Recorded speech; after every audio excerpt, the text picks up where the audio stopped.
All right, let's get started, everybody. Thank you for being here with us. Calling the meeting to order, 6:46 p.m. We'll take roll call. Frank? Present. Michael? Present. Julian? Present. Alex? Present. Pete?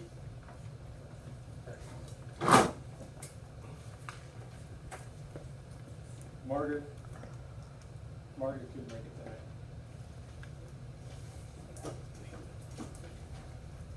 Pizza?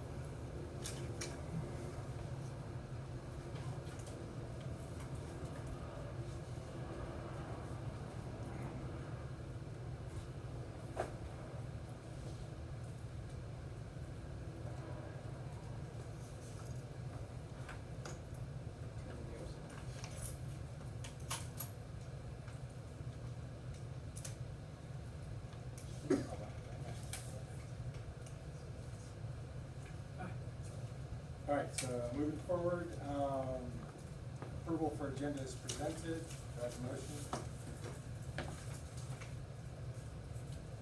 Anybody? Yes. Second? Anybody? So I have a question. So these additional items for discussion and action, so I mentioned to you earlier today that last time I saw this was on Friday. These were under new business. Why did they move into actual voting section? Which one are you? referring to? Item 7A and 7B, So they were in, new business on Friday. yeah, the last meeting. They were already under new business, the last meeting. We didn't discuss it though. We didn't get time to. Right. So, So I mean, technically, you can move it from new business and once agendize to the agenda, but I mean, it's up to the group. I already have time. Well, actually, one of them, we only got one bid on 7A. So we can move that, and then on 7B, I recommend we move forward since one of the.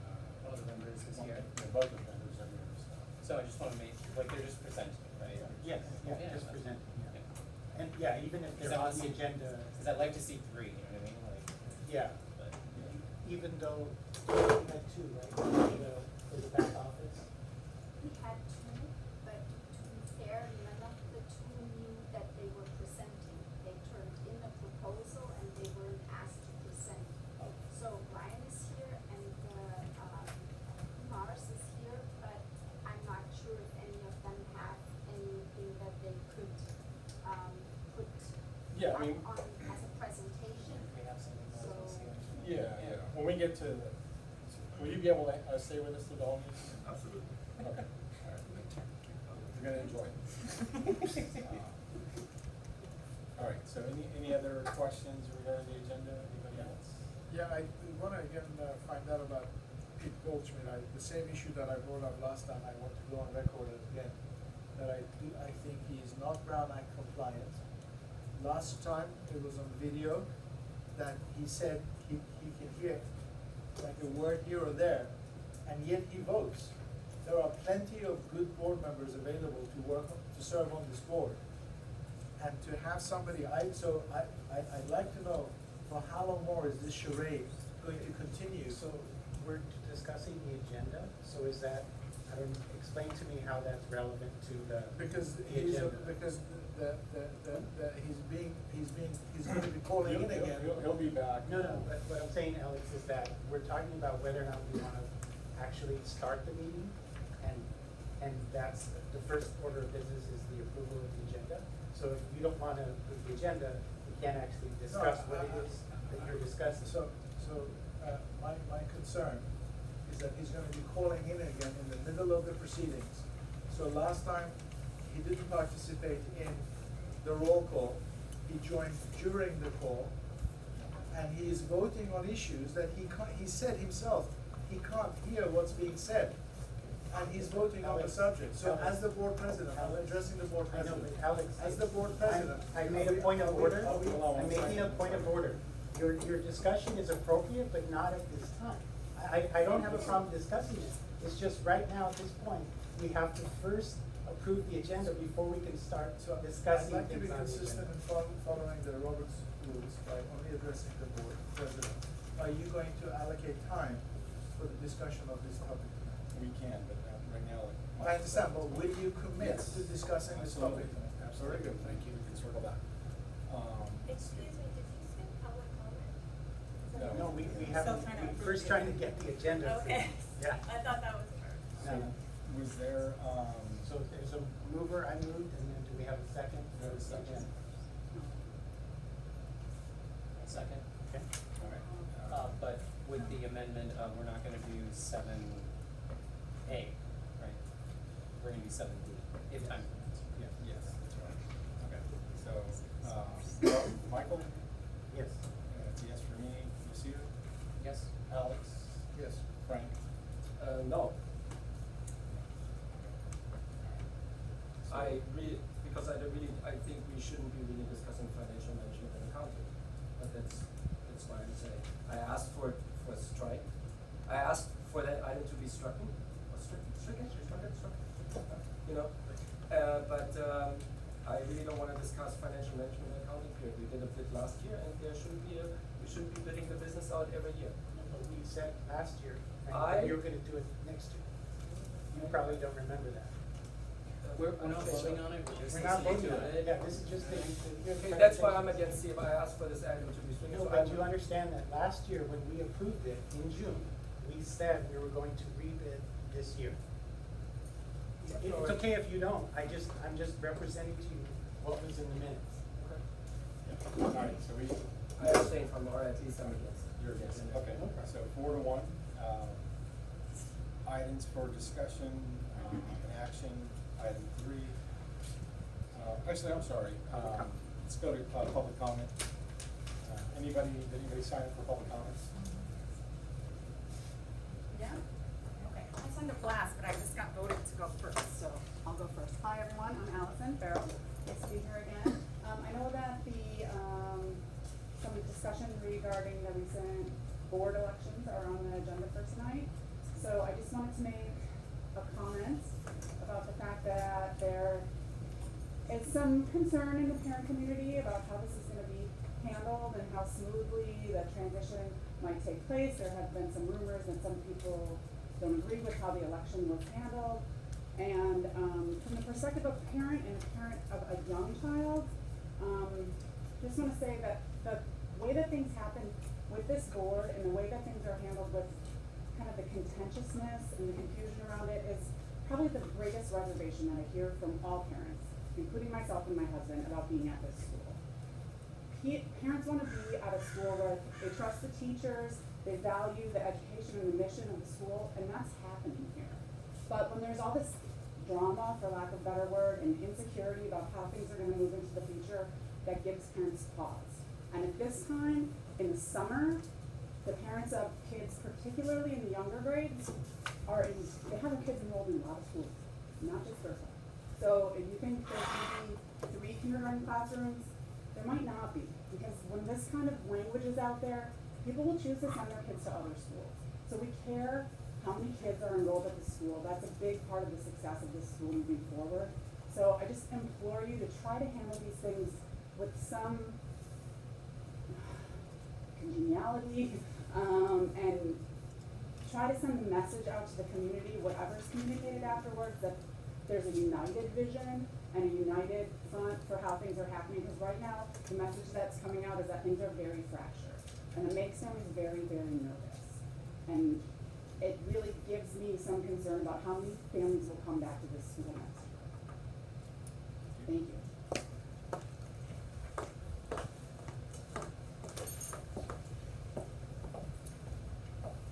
Good evening. Getting a chance to print, so excuse me. My name's Andrea Martin. I'm a former parent here and still has raised a number of questions for me. I'd like to address a couple of them with you. First of all, the review of the election of this year's parent board rep as a discussion and action item. This is an election which you oversaw, and it seemed from the outside, from my position, to have been run according to the same guidelines as in previous years. And this year, in fact, another layer of transparency was added by live taping the counting of the ballots. So I can't imagine what needs to be discussed for 20 minutes, but I do have faith that our admin team can provide a proper overview of this. The closed session agenda indicates that there will be a review of the 3 admin positions. I realize that contracts need to be offered, but I have to ask whether it is appropriate that our Board of Trustees are evaluating the job performance of our administrators. I would be interested to hear the position of council on this matter. It seems from all accounts that the teachers have had a really outstanding year and are very supported by our admin team. And you may recall the very impassioned public comment that was given by our teachers last year during our budget discussions, when they implored you to retain our full admin team and offer them solid compensation. To me, this kind of passion and respect cannot be easily replicated, and it should not be easily overlooked. It is earned, and our teachers pay very close attention to our admin team, puts education and the needs of our students first. I believe we are blessed to have such a great team in place with strong institutional knowledge and a compassionate IB approach to their work. Regarding the next closed session item, the appointment of an executive director, a stakeholder committee of parents and teachers and others was created this year to assess the candidates who presented themselves. And they've been asked to give an advisory opinion on the candidate they feel that can best lead GERD into the new phase. I do not believe that this committee's findings and recommendations need to be delivered to you in closed session. If this is the approach that is insisted upon, though, I would suggest that you offer some clarity in an open session following any vote. I know this has been brought to your attention previously in public comment. I would like to request again that at a minimum, when you finally do take a vote on the matter, that you share with the community in open session what the committee recommendation was and the board, what the board vote was for their choice. Sorry, I'm racing for my 3 minutes. Finally, the request for 3 bids for legal and accounting services. I spoke to you this time last year about what I felt was a great need to maintain our relationship with XED, and I was very pleased when our board voted to maintain our contract. Our board president indicated that you've been very happy with their services. I would urge you to give their next proposal serious and respectful consideration. Thank you very much.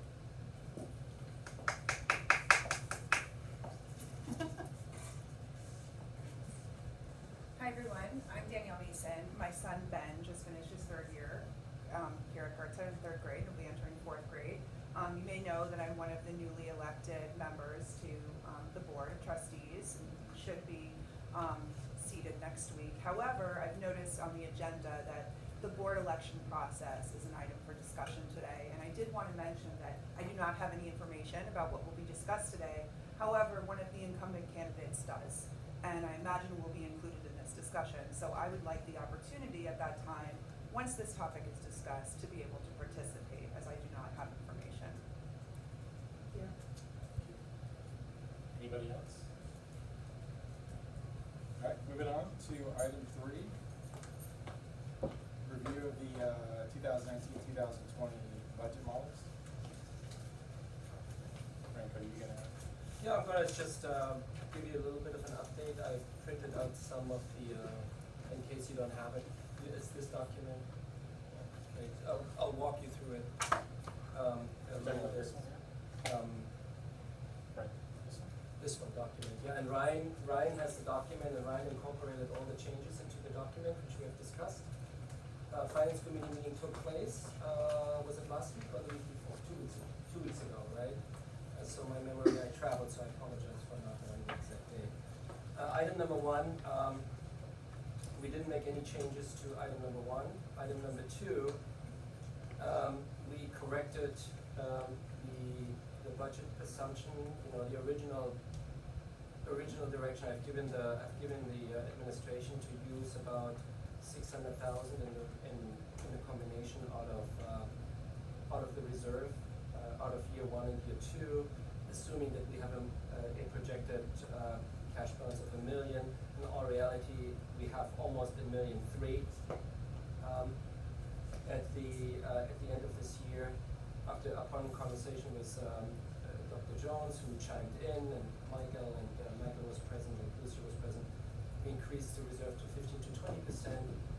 keeping a cash reserve for worst case scenario 500, considering the 1.3 million. So in all reality, the budget gives us room for expansion for of 800,000 in 2 years. Item number 3, we left the enrollment assumptions the same.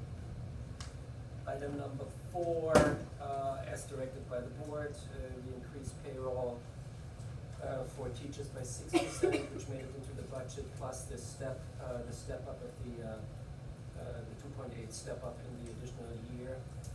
Right, so this includes the increase This in includes salaries. everything, I've just checked this right, all these numbers included. Item number 5, the same was true for the hourly classified. Item number 6, Angel Trung, there was discussion about it. Conclusion was at the end of the day that Angel Trung is going to serve as a full IB coordinator as recommended by staff for PYP and NYP. The discussion then was about she's teaching the design class in 6th grade, or part of the exploratory. The exploratory will then be supplemented by a vendor to allow for robotics and digital design. That costs another $5,000 to make the program more robust. 6th grade PE, upon recommendation of staff and Coach Washington and Dr. Jones, Coach Washington will be teaching 6th grade, so we don't need a new PE teacher. And PE for TK and K will be taught by classroom teachers. Item number 8. Same as with Angel, because I will teach 6th grade and in 1 quarter will be performing arts, will be supplemented by an outside vendor for an additional $5,000 made it into the budget. That was the recommendation of the admin team in collaboration with Dr. Jones. Item number, dismissal time will still be discussed. Item number 10, we do have a teacher now, teaching elementary Spanish. Elementary Spanish teachers will be teaching Spanish in 6th grade. Staff we don't have a German teacher now with for 6th grade with the right certification. There is a workaround in place in case we can't find anybody. I leave it up to staff to comment on that item. Hold on a second, you're saying that we don't have a 6th grade German teacher. Right. And so, at the present time, the intent to enroll has, It's so loud, can we just turn on what's? at present time, the intent to enroll is 3 German students that are potentially going to be in 6th grade, and to hire a full-time German teacher or part-time German teacher. Well, a part-time German teacher is not even feasible, but a full-time German teacher is not really practical. So during the committee meeting, we went back and forth and tried to determine how best to address those 3 students. And I believe our recommendation was an after school or before school program where we would offer to, like the German alumni program that we have already, which would sort of minimize the cost and also. A couple times a week for. And we would build that into one of the existing German teachers. Stipend program. Yeah. So because we have to offer German as part of the program. Okay. Yeah. So basically Spanish is gonna be. No, Spanish and German are similar. I mean, but there's a need. I can't talk intelligently about this. It's actually an advantage because then the students that want to choose German could also do Spanish because Spanish would be happening during the school day and German would be happening after the school day, so that they could choose both languages and that would be a big pro for them. And when those students matriculate and then we have a new batch of 5th graders come in, we anticipate the German enrollment to go up and then we can hire a devoted teacher. Item number 11, board has decided to go with 6 instructional aided for TK, but gave if additional instructional needs are necessary, instructional assistance are necessary, admin will decide and come back to the board and say, we need more. But this needs to be considered in regards with item number 12, item number what is it, item number 12. Vicky, can you just talk about that for a second? Yeah, because we have behavior intervention implementation specialists who are in the classrooms as one-on-one help, but they are in the grades two of them in grades 3 next year and in grade 6. So some of those classes will have extra adults in the room anyway. So we are looking at the need when the new school year starts and when we see better how things go. And then we can decide if we need more instructional assistants, but we wanted to keep the ones in the lower grades for sure. That's why they are in the budget. Item number 13, budget assumes continued, there's nothing to be discussed, it's CalPERS, Techies, and, the A+ charter for LCAP. It was implemented and incorporated in the budget. The half custodian was not for discussion, because the agreement with Prop 39 was signed.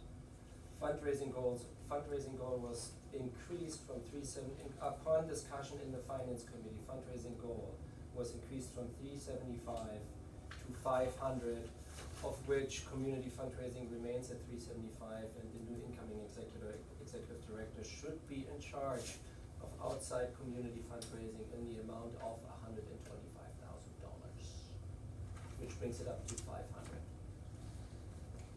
How did you come up, sorry, are we gonna go through the whole thing and then comment? Yeah, so let me just go through Okay. this, right?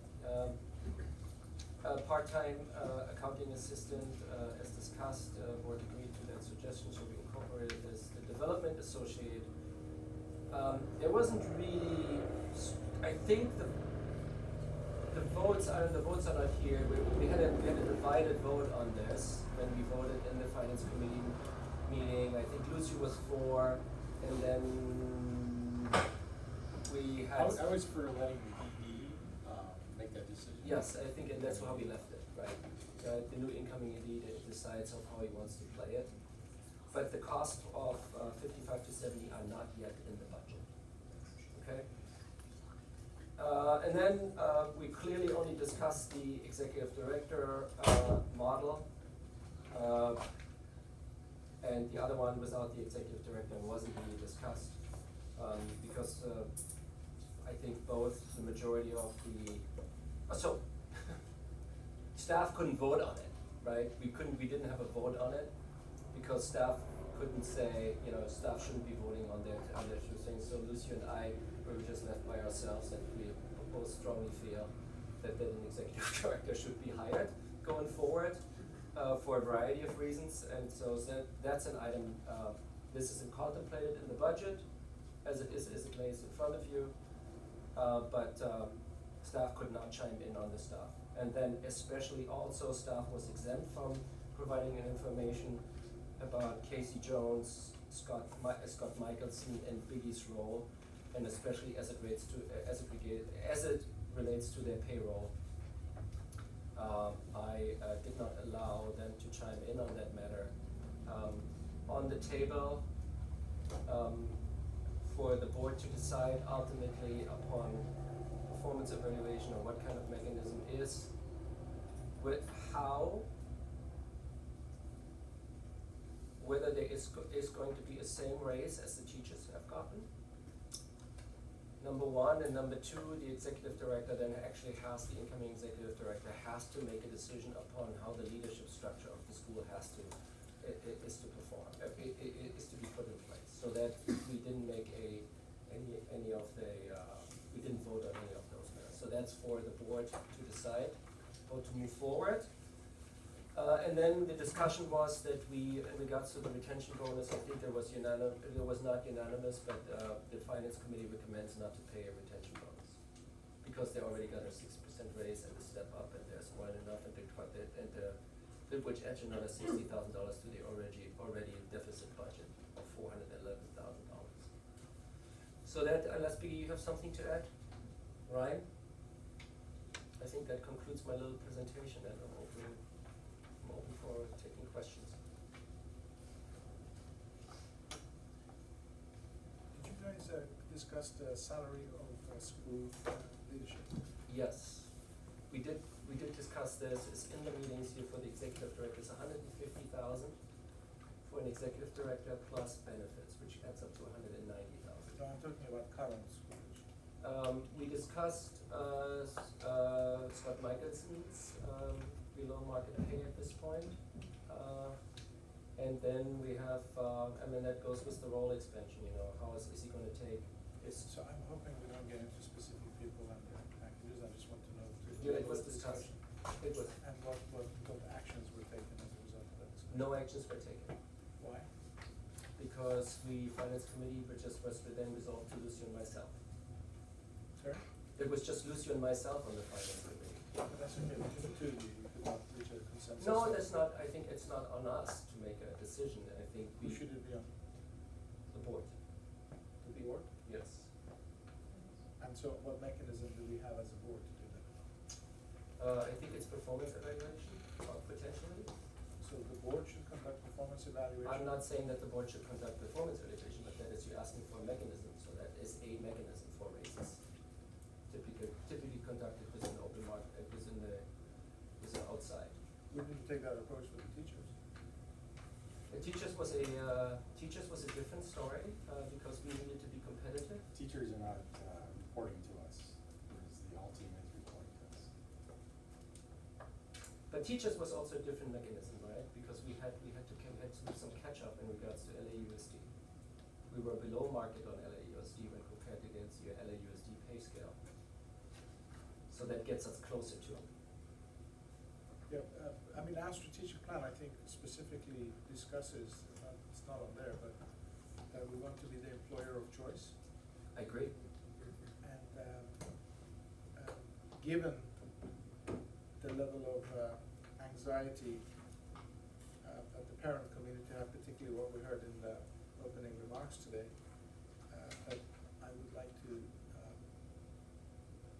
not kick this down the road and ask the finance committee to recommend a number for any individual whose pay is not aligned to mine. If you want us to participate in the finance meeting because it helps the finance committee to do that, I'm happy to do that. I think it should be advisable if you guys can chime in on this, the additional. So if you could maybe please for next week's meeting to put a board meeting 30 minutes earlier for the finance committee to meet No, before you the can, board meeting. you can participate in the finance committee meeting. No, but you have to agendize it, right? No, you can just come and show up and then just. That's what I'm saying. Well, we put can't the have, meeting- we can't have a quorum. No, I'm saying to have a quorum by having it discussed at next week's, as if you feel that the finance committee needs to have an agendized finance committee meeting. I think we need to get, after this meeting, you need to come back and need to give the finance committee, then needs to have another meeting to finalize the budget for final approving for the annual meeting. That's one of the items, that's what I foresee. When would that happen?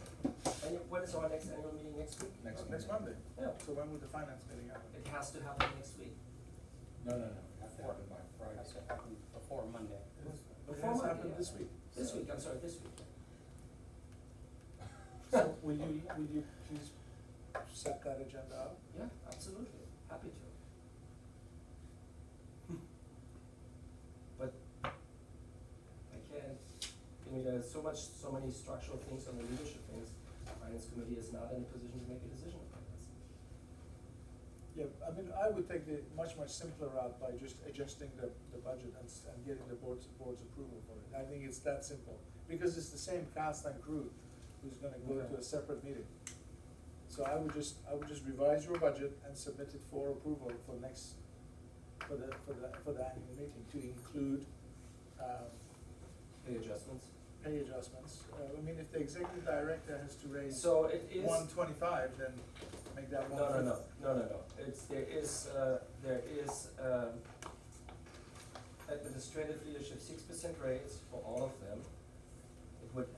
It's $17,000 plus an additional responsibility for Scott Michelson would be. So this was at an already. So I'd rather not 27. discuss individual names, frankly. So I'm talking about anybody who's in the ALT, right? I'm just being very general. This was in regards to the expansion of the role. Okay. I have a second point with respect to the budget. I have, I think, ran a marathon, series of requests for a town hall meeting that feels like a marathon, and have not been able to obtain one. And the intention of the town hall is to actually address the divisions, the But frictions. Alex, we had that. I know, but I'm coming into it. Yeah, we had So that I last need year. to I want to request that a professional firm is contracted and paid for to address the dysfunctions and the frictions that exist. So, on that notion, I hear you, as a finance committee chair. I just wanna make sure that, you know, we can just go ahead and we can revise the budget by the $27,000 which are outstanding, to include it into it, and we can bring it forward regardless of what the decisions, and then the board can decide next week. We don't necessarily have to have a finance committee meeting about this. If we add to the $411,117 in the negative, at this stage, we would add $27,000 to that number, which would then take care of all these other things. Yeah, I mean, there could potentially, we could have 3 budgets to vote on next week. So you could have 3 different budgets with 3 different salaries or, So my specific ask, Frank, is for a professional consulting firm, a mediation firm, Yeah, a firm that specializes in dysfunctional teams, to come in, because I've spoken with Procopio about it. They don't feel that it's their services to offer. yeah. So we need to bring in a professional mediation firm. In regards to the if I may interrupt, in regards to the overall board, or in regards to, do you wanna add a number to this budget? I have a proposal. Okay. So that strategic plan would not have happened without Netzel Grigsby. Okay. People like Andrea and others who were involved in that. That plan could not have happened without a facilitator. So Yeah. the board should define what the scope of that facilitator is. I don't want to be the one that right. mandates that. But let's not get away from the budget. But no, it No, impacts no, the I budget. mean, it Yes, does. you're That's- not hearing me. Yeah, It yeah. impacts the budget. So what is No, the but you proposal? also What do want we? it included in the budget. That's what I'm saying. Yeah, It yeah. needs to be Yeah, so included it's- in the budget. appropriate. So do we have a number, a round number, give or take? I would say at least $30,000. Okay. Because to assume, the definition of insanity is to keep doing the same things, Over expecting and to over get again. different results, right? So this board Yeah. is not capable currently, Okay, agreed. and at the time that that plan was created, even the board at that time was not capable of creating that strategic plan.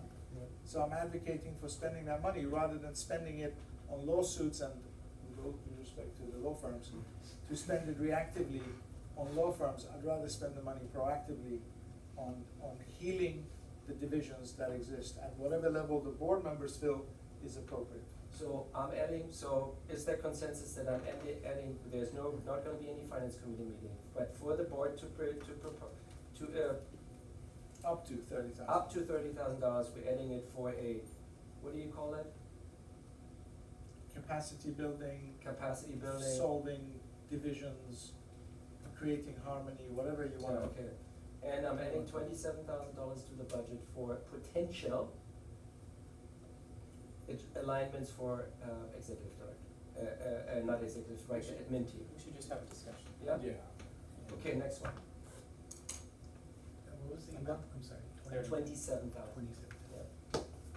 Which would bring then the budget up to 471, 470. All right, we can present a couple of different budgets next week. Okay, so I'm gonna go in order here. So number 11, which is the IAs. Could I get a refresher as to how many IAs we started with this year? How many we approved, what was that, 3 months ago? And how many are employed right now? Do you know? That's a staff question. I know, so, Yeah, there were 6 that we started with, Uh-huh. for the TKK first grade. right, 3 of those full-time, 3 part-time. And then, the board approved an additional IA for, each of the grade levels from 2nd through started with 6, now we have 10, right? Yeah. So, Full time. and we're saying here, we're adding another grade, and we're going back to 6. And the comment here is, we'll add IAs as demand comes up. What I heard for the first 6 months of the school until we need IAs. We desperately need IAs. So, am I the only one that's seeing this problem here, that we're going back down to 6? Is that the recommendation from the finance committee to take it back down to 6? This is as written, this is a recommendation by the finance committee, like I can't chime in anything, this is what was discussed. Part of it, you see, is that we have 4 BIIs. Right. Who aren't with that student all the time, so they're functioning in the classroom as an instructional assistant / behavior intervention specialist. Okay. And we will have those in the upper grades this year. We added 1 more BII this year, so now we have 4.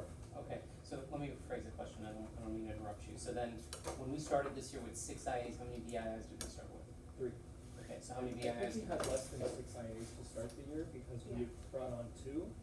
I believe we had 5 to start, we lost 1, Okay, and then we added 2 more. 4, 6, and 10, okay, so 5, and now we have 2, so it's 5 and 7. So now we have a total of 6 instructional assistants and 4 BIIs. Okay, so next year, we're gonna have 6 and 4, so the status quo stays the same. And you guys are comfortable with that? That's okay?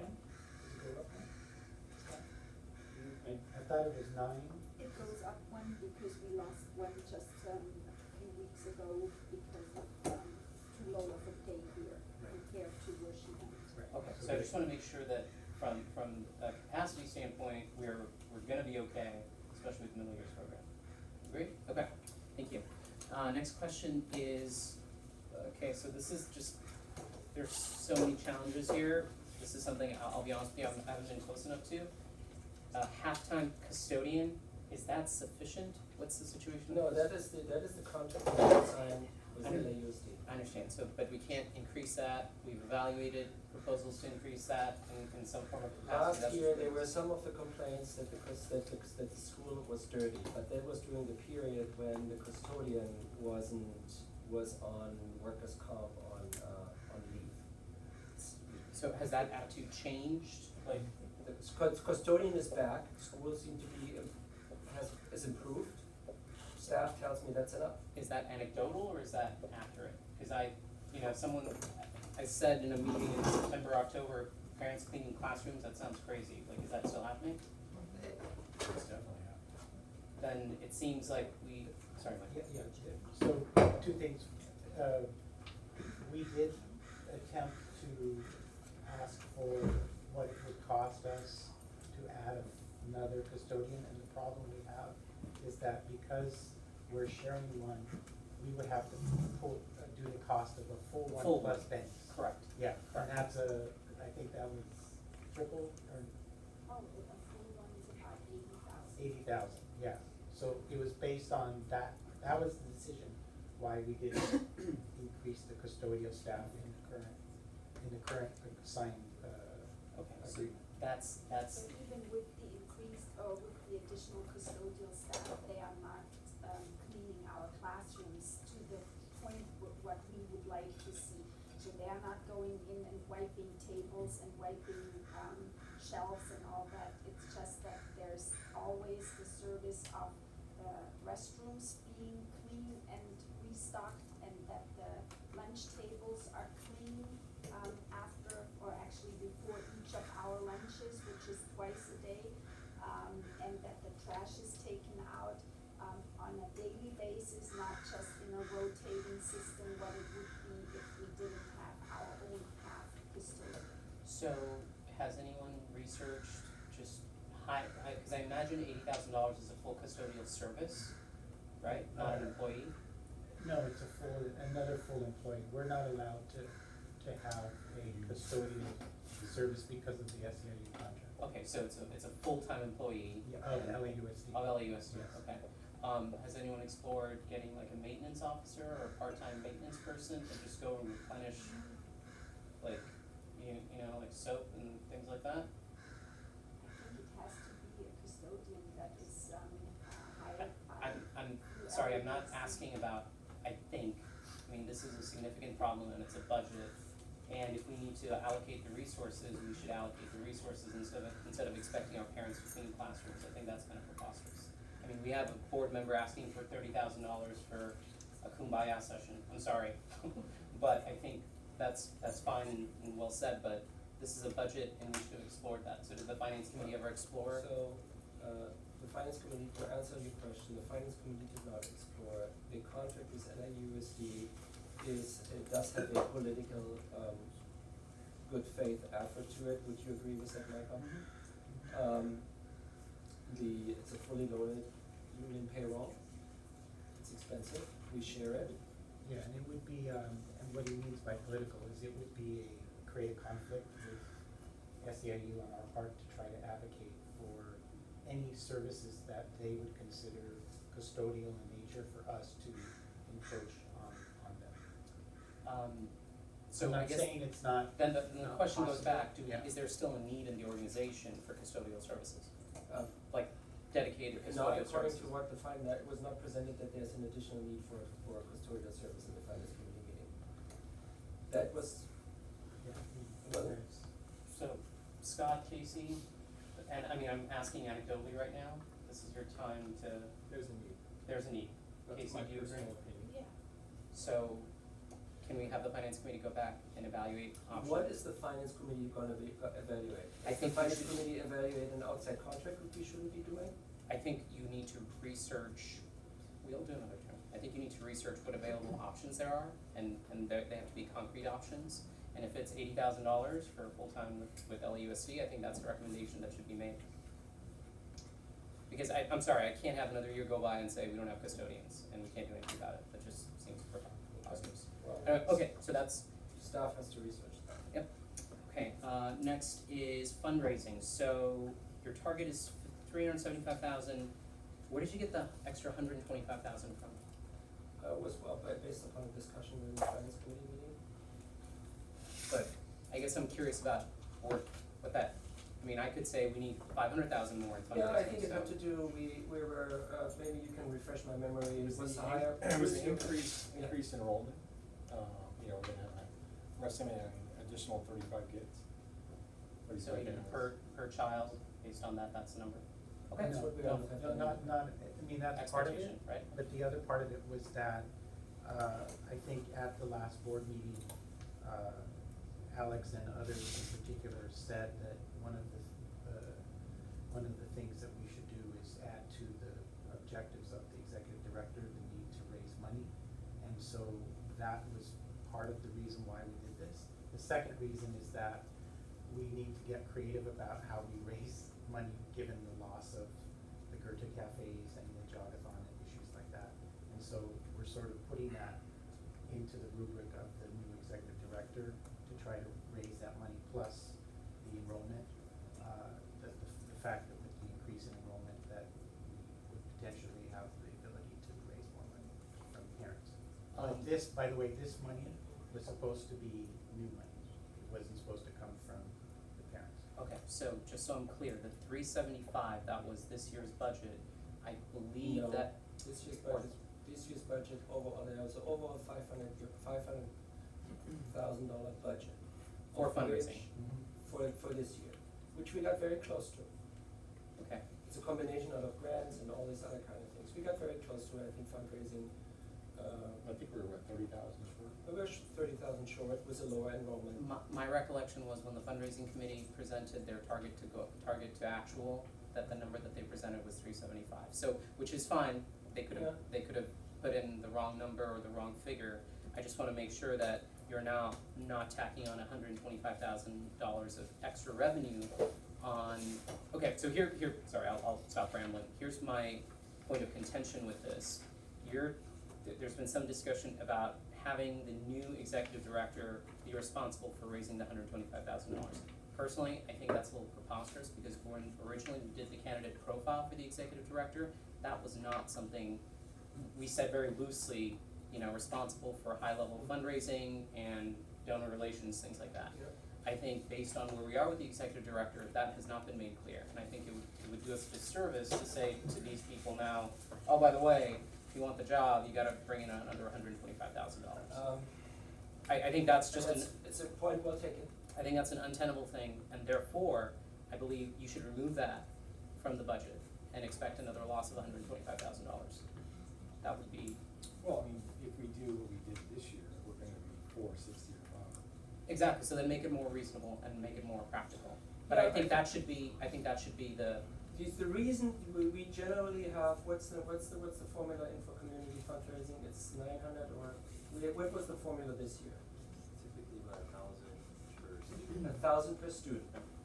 And we brought in about 1,000 per student within community fundraising and 3 main events and multiple other events which are the community fundraising. It was lowered in a sense because we're losing some access to this site, which is generated probably a couple.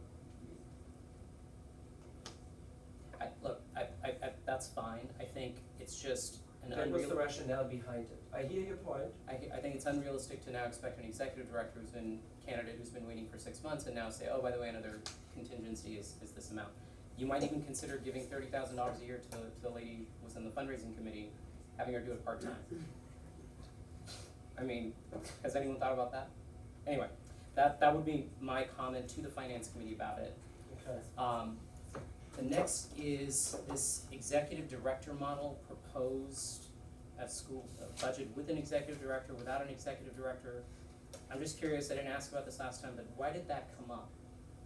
Why is that a model that we're evaluating? I think the model originally was proposed because when the admin team looked at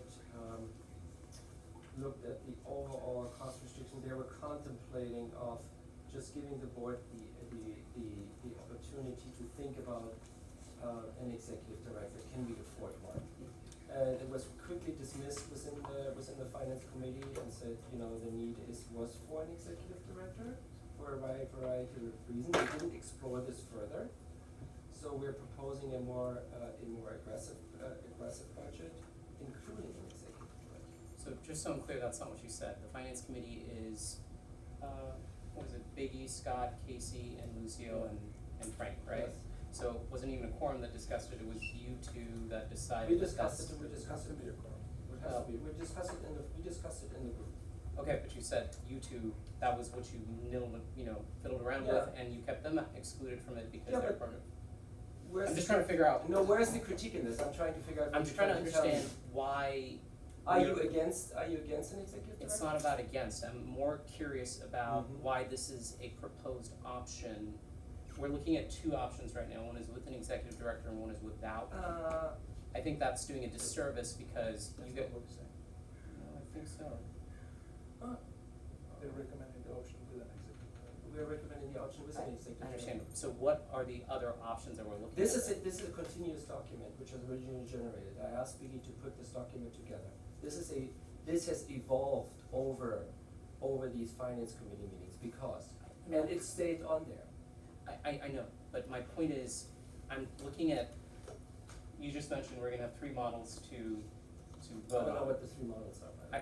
I'm just saying, Just saying, because we're not gonna have time to meet again. Yeah, so I'm looking for realistic, relevant models that Mhm. has actual cost expenditures with our custodians, making sure we have IAs, Yep. all those things that are built into it.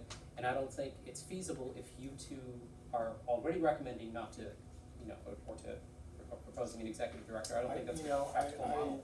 I didn't have time to review that budget, so I refrained from voting on it, so I didn't. Okay, so It it's- wasn't a recommendation that I made, so. Okay. So, All right, so so- wait a minute. I guess what I'm asking for, listen, hang on, my turn to talk. Wait a minute. What I'm just asking for is next week when you come back, you're gonna Right. actually give us models, right? 3 different options, Am I? or 2. Am Or I are you gonna giving give you- us just 1? Am I just giving you one? Okay. Are you doing one with, without the executive director, you want with his custodian, with a lower fundraising? So you gotta either come to the finance committee meeting or say today, what I'm representing.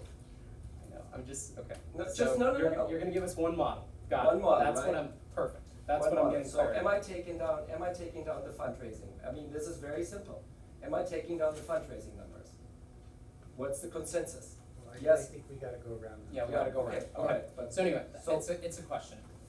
Next is, I don't see anything here for consultation services. The only thing I've been actually able to find in the budget is, I think, are legal expenses, and then there's about $200,000 in all other consultants and services account 5859. Mhm. Is that include XED? Would you please chime in on this one? It includes EdSet, it includes CalPERS, it includes Okay. IT, it includes LCAP. How much is XED's annual cost? This year is 87.5. In the contract that I submitted to you guys for consideration, it's 95K. Cost of living? Or No, additional services? higher enrollment. Higher, expanding the school. It would be prudent if, so are XED and legal our major vendors right now? Or from a consultant standpoint, are those our major consultant expenditures? Okay. Yeah, one year contract. Okay. Those are all my questions, thank you. Sure. I don't have any questions, that was it. Michael? Yes, so, going back to the reserve on item number 2. Yes. When you say 800,000 that can be spent over the next 2 years, because we don't do a 2-year budget, you're just saying that 15 to 20%, is that 800,000 in next year, or is that 500,000 next Says year? that 800,000 could be spent to scale the school for 2 years? Right, but what I'm asking is does 800,000 represent, what percentage, I guess, is what I'm asking, of our current budget does that represent? I don't know the answer to that. You have $1 million, so look at the number, 1.3 million. If we dwindle That's our cash reserve by the Right. end of this year. If we dwindle it down to have a minimum cash reserve of 500,000 at all time, that allows us to do deficit spending in order to scale the school of 800,000 over 2 years. Right, but we don't approve a 2-year budget, so that's what I'm trying to find out. How much money would we have available in the current budget as proposed, once we approve it next week? Depends on what we add to the budget and what we take out. Right now it's But 400. it's not 800,000. No, it's 411 is the negative right now. The negative, but that would mean we'd have approximately You know, that- 900,000 in in the reserve? For after this year, yes. Right, so we would be approving a budget next week with a reserve of approximately 900,000 if we approved There will a be a $400,000 cash flow budget. statement be part of that budget, yes. So is that, Brian, is that correct, that we're not, it's not like we're taking money and putting it into some other account? It stays within the cash reserve, it's just that the cash reserve will be higher when we approve the budget next week because we're anticipating the need to potentially use that over 2 years? The $400,000 net loss that you will approve, will eat up $400,000 of your $1.3 million reserve. So ending cash for next year is assumed to be, It's 900,000. well, your 900,000. So that's, what percentage is that of the proposed budget that we're talking about today?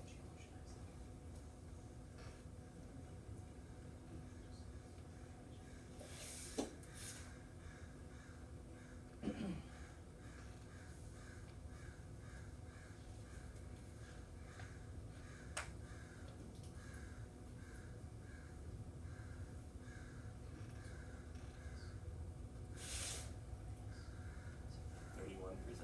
31%? Okay.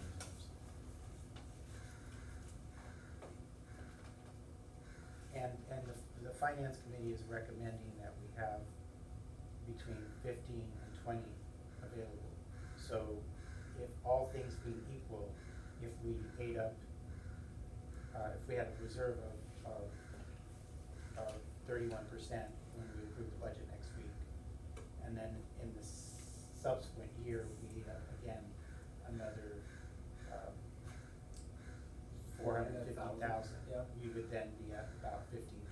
Yes, 15 to 20%. And then, so my question is if we do that, what happens in the third year? We should break even. What's that? Then we need to break even at that point. Okay, so if we're not break even by the third year, then we have no more cash reserve. Well, we have then dwindling cash reserves, right? I mean, cash will come in by the end of the month. I don't know, what's the projection, right? That could be 10%, could be getting close. So depending on what the enrollment is Right. projected forward. Okay, So it depends on the space, it depends on a variety of factors. So Ryan, when Tally USD, Tally USD looks at us in oversight, do they at all look at money that we have available for just that year? When they or- see your oversight, they do oversight, and the last few meetings that you guys asked me to prepare, both LIUSD and myself say that you have an unsustainable program. Okay. And so the response from your board has been that we understand that it's unsustainable as it stands, but these are our investments in the program, and it's gonna turn around. And I can't tell you when that's gonna turn around, that's the stance that your board takes. How many years did you Net losses, it's the last 3 years. No, I think the last two and this year we're gonna. This year, well, I hope so. So, is it inappropriate to use the word structural deficit in the case of the budgets that we're approving? I think you wouldn't be far off by saying using a structural deficit. Our educational program is a combination, and I'm just stating what I've heard. Sure. Yeah? I'm not advocating either way. Sure, no, I So I'm just stating our educational program is very complex. There's a IB, an immersion and acquisition program. Unless the boards, and you know, that's consistent with the charter, unless there's a charter amendment, which we may have to consider down the road in order to get rid of the structural program, in order to massively increase enrollment, which is limited by the restriction of the site. And of this, by this location, if we have enough intent to enroll forms to justify more rooms, we can expand under Prop 39. It has to do with the program. If you start, and this is how I'm providing an opinion, if you start to scale back the program and make it less attractive, then you're losing a little bit of a marketing aspect on it. So I think it's in our best interest to have an interesting program. Can we sustain it over 3 to 5 years? Probably not.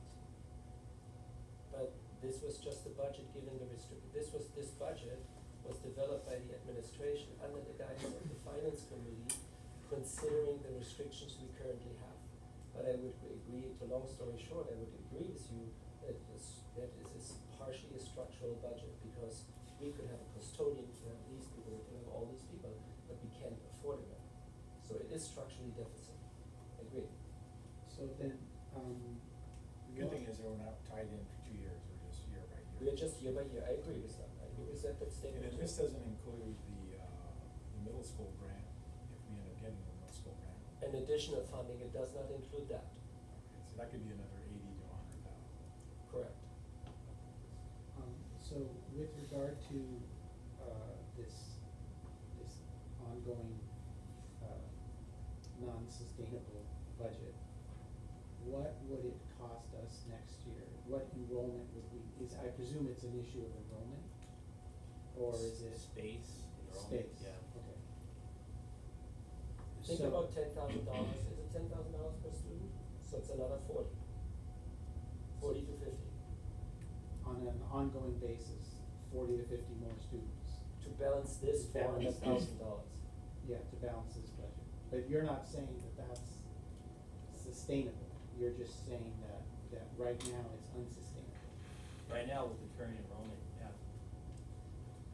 And do you have any idea of what enrollment would be necessary, let's say, if we had a crystal ball and looked into the next year? 2020 to 2021?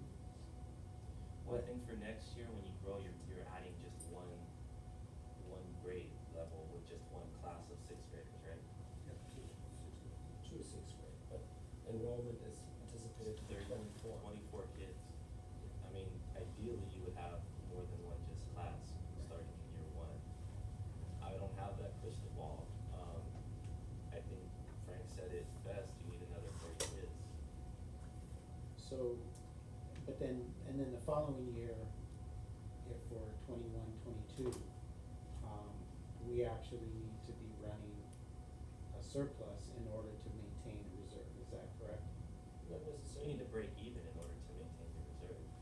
Well, no, but if, yeah, my understanding is that if we have a 31% reserve and we use up 15 next year, and we use up 15 the following year, that we have no more reserve.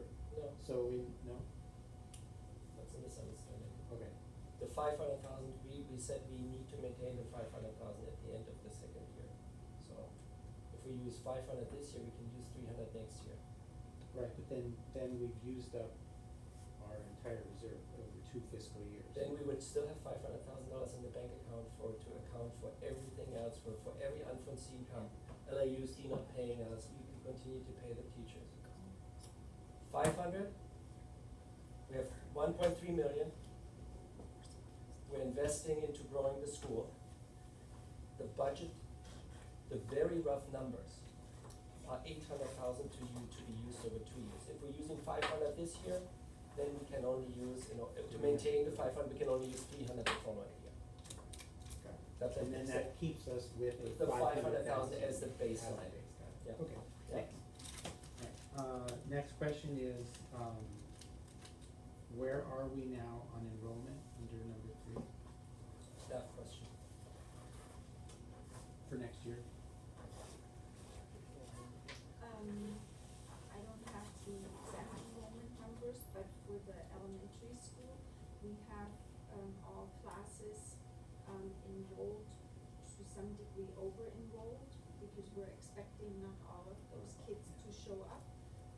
In 6th grade, we're at the moment at, I think 10 that have registered from our own students, plus 4 or 5 that we're waiting for the packets that have said that they would register, plus 4 or 5 from the outside, so a little under 20. Thank you. I advocated at the finance committee, this is going on to number 4. I advocated at the finance committee, that we include the retention bonuses, and the finance committee did not agree to that. I would, just ask, are we set with contracts with teachers? Are we All teachers have received contracts and signed contracts. signed contracts, okay? Without that, knowing that they're not getting the retention bonus. Then, the, number 5 is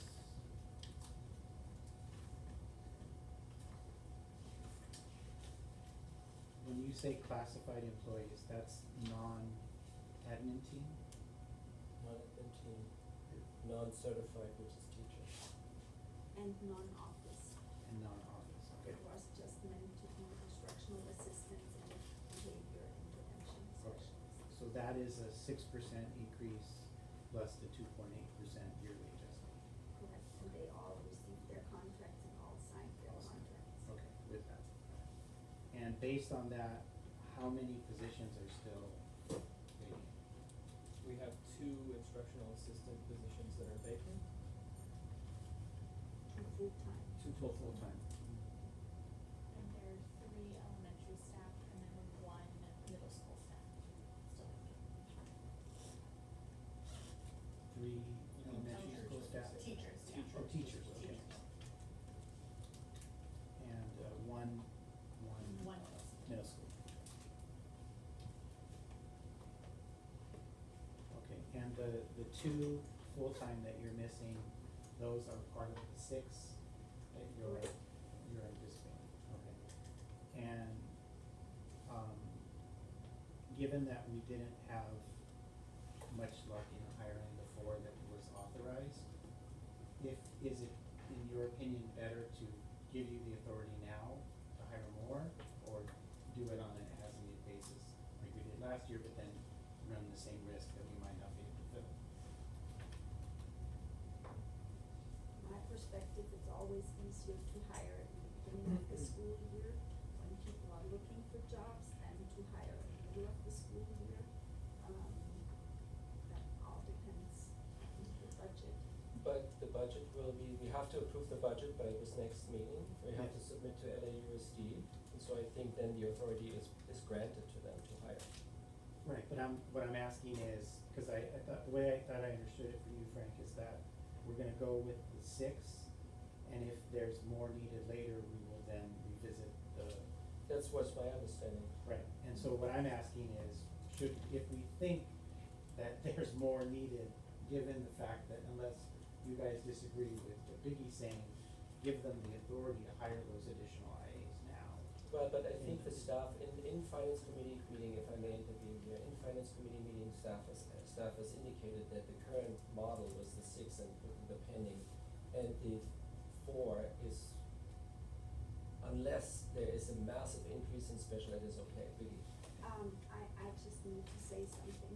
Sorry, but this is all insane. We have a budget that is $400,000 negative, and we've lowered the fundraising, so it's not 400 anymore, it's probably 500 already. And we're talking about 30,000 here, about 80,000 for custodian, about I don't know what, and including more instructional assistant. And it's definitely not sustainable. And I don't know why we're even talking about it. Well, because it's we've had some issues over the last couple months with I the understand, playground. but the money is and we had not some there, issues you with can also only the spend ballet. the money once. And like Michael just said, and you put it perfectly, I mean, in 2 years, we might not even exist because the money is not there. And there is no fundraising coming in at a level that the budget will increase again. So I really don't understand this whole discussion of what would we want. And when this budget was made, we're not saying that we don't like more instructional assistants, we would love more instructional assistants. We don't say that we wouldn't like an accounting assistant, we would love an accounting assistant. And we would love a lot more, but we can't afford it. It's just not there, the money, and it's not coming in, and we won't have more students. Did you listen to this lady over there, to Allison? She's saying we might not even have the students that we are projecting because families don't come back possibly. So I really don't understand why we're talking about what we would like. So it was debated, and again, it comes back to this is why we're having this. I think we have the greatest transparency in budget which we've ever had by having this document and looking through the assumption, and Vicky put it very eloquently, and we have been increasing this, and I have lifted the restriction of breaking even, because I truly believe that we need to invest in order to grow. It is something, and we need to do something on, with a lot of things, but so, that is the basic assumption, the basic parameters, and they have really followed through and documented it very well, and there's really transparency of what we're trying to do. I think there should be applauded about that. Yeah, what I'm saying is that I too have heard from parents about the limitations in the upper grades of not having IAs in the classes. And that, and I don't know if, Casey, you would argue that part of our achievement gap that we have witnessed this year would be enhanced with greater IAs, or if there's some other solution perhaps, but that's, and by the way, I'm not committing to supporting Yeah. more You're bringing it up for I'm just- discussion. Yeah, I'm bringing it up for discussion. At this point, I have no reason to think that I wouldn't support the recommendation of finance committee, but I wanna explore this stuff because I have heard from other parents about the lack of IAs in the upper grades, so. So most schools don't have instructional assistants Yes. full-time. And so I think this is a luxury that everyone has gotten really used to having and has relied on. I think we can be successful without instructional assistants, and I think we can be successful and make the gains with what we've proposed and put forward. So what we've put through, as Biggie said, is not what we want to have, it's what that compromises between what our community is used to having and expects to have, and what we can fiscally, and responsibly put forward. So you can say that if we were to add IAs, it wouldn't necessarily help us reduce our achievement gap. Yeah, That you have- the IAs are not So I just wanna make sure I have that understanding when I answer questions that I get asked. Okay. Esteban, let me go to the question. Oh, did you have a question for me, or, okay. So can you, I was a little confused about number 6. So are we saying that Ms. Trong is going to be, Yes. full-time IB coordinator? Yes, for as, both and then the rationale behind this, and staff can, talk about it. Necessity one and required one, I think I'm misrepresenting this, but can you please elaborate on this? Yeah, so one of the recommendations of our reauthorization visit at the beginning of this year was to have a full-time IB coordinator, which we haven't had for the last year and a half because Ms. Strong has been pushed back into the classroom. And then also moving forward and expanding to the NYP, it's really important that we have that full-time person to support our new teachers and also our existing staff. And additionally, so that our coordinator really understands that. Then Dr. Jones came back on that matter and said, look, you know, I think the robotics, we need to have a robust, attractive program. And he really felt that, the robotics and the digital design would be complementing, and maybe you could elaborate a little bit on that. And so the finance committee had decided that splitting this and adding this additional expense to this, and it was consensus with the admin and Dr. Jones.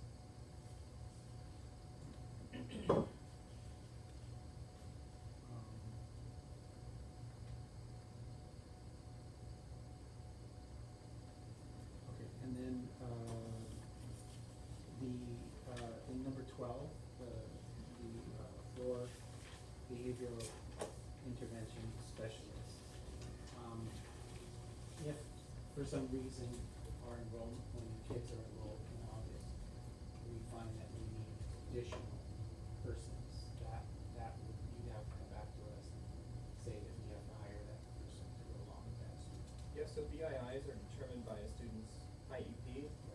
So if we have a student that has a need for a one-on-one, then we are obligated to provide them. And we don't know that until the first IEP day. meetings take place. Right, which is after the first day of school. Okay. So I just wanna make sure that we're all aware that We could be getting a student that needs a BII. correct, Correct. alright. And that, at this point, we don't know, we can't answer that question, and we won't be able to answer it until that day. So at some point, we might need to add a BIA, if we have a student with an IEP. Correct. Great, thank you. Okay, and then with regard to the fundraising, as I, in response to your question, I felt that Alex's point that the executive director have a goal, I think is appropriate.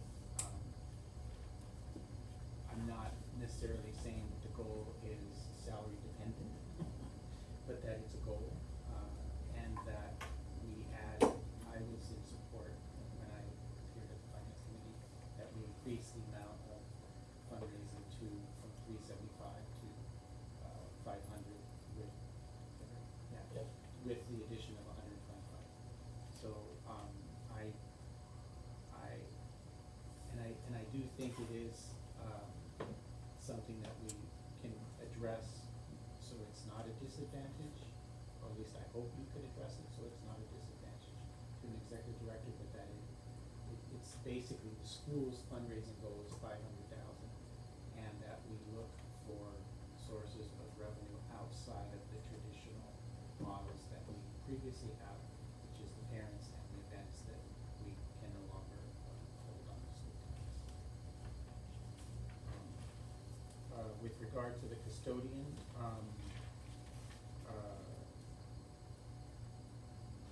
I think I would be, I have no problem with looking at options. My position was, when I heard that it was 80,000, that, yeah, now is not, if we had an enrollment of 460, then I would think about it, but I tend to be on the side right now, I haven't finalized my position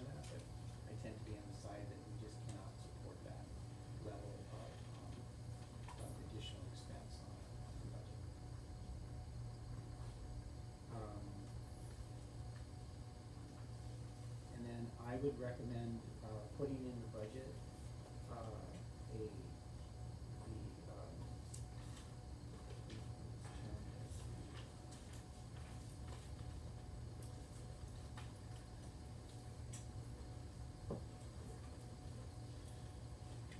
the 2.8% yearly adjustment. I would recommend that we put that in the budget for the admin team, that the board do that, and that we also put in the budget, the potential for the new executive director to, offer, pay raises after 6 months of their evaluation. Would you like to? Yeah, after 6 months of their evaluation of their role in the school. So consensus, so, we do a second round, Alex? Yeah, that's it, thank you. Yeah, I'm sorry, you were. No, that was last week. So a comment was made that the board has historically made a decision to be insolvent. I have never signed up for an insolvent board. When that strategic plan was created, the board consensus was that we have taken a lot of money and left it in the cash, and that we need to. Dwindle it down. No, well, we need to invest Right. for growth. In the second year of that, we didn't get the enrollment that we wanted, which led to a budget deficit, and then people were asking for slashing positions during the school year, for which I said it would be irrational to do that during a school year. You would do that at the end of the school year, otherwise you cause more problems than it's worth. So that's with respect to the, so I have never signed up for having a spending beyond that. I had the last discussion of the board, I kept emphasizing that this school doesn't spend sufficient time addressing its revenue, and hence the discussion around either bringing in more students or fundraising to address the top line of the organization. And that's just a clarifier on my part, since we're being recorded and the public community may not recognize that that was the decision that was actually made, or sequence of activities that happened, rather than intentionally deciding to be insolvent.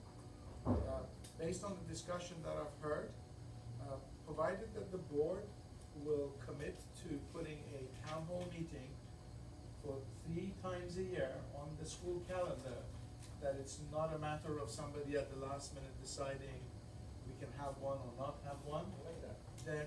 then I'm willing to, then I advocate that I remove the $30,000 request for capacity building. And that, and the second element of that is that an advisory board be created to the school, not a board committee, not another committee. An advisory board consisting of founding parents, consisting of former parent representatives, consisting of anybody who doesn't wanna be a board member but feels that they want to be a advisor. So if the board would support creating an advisory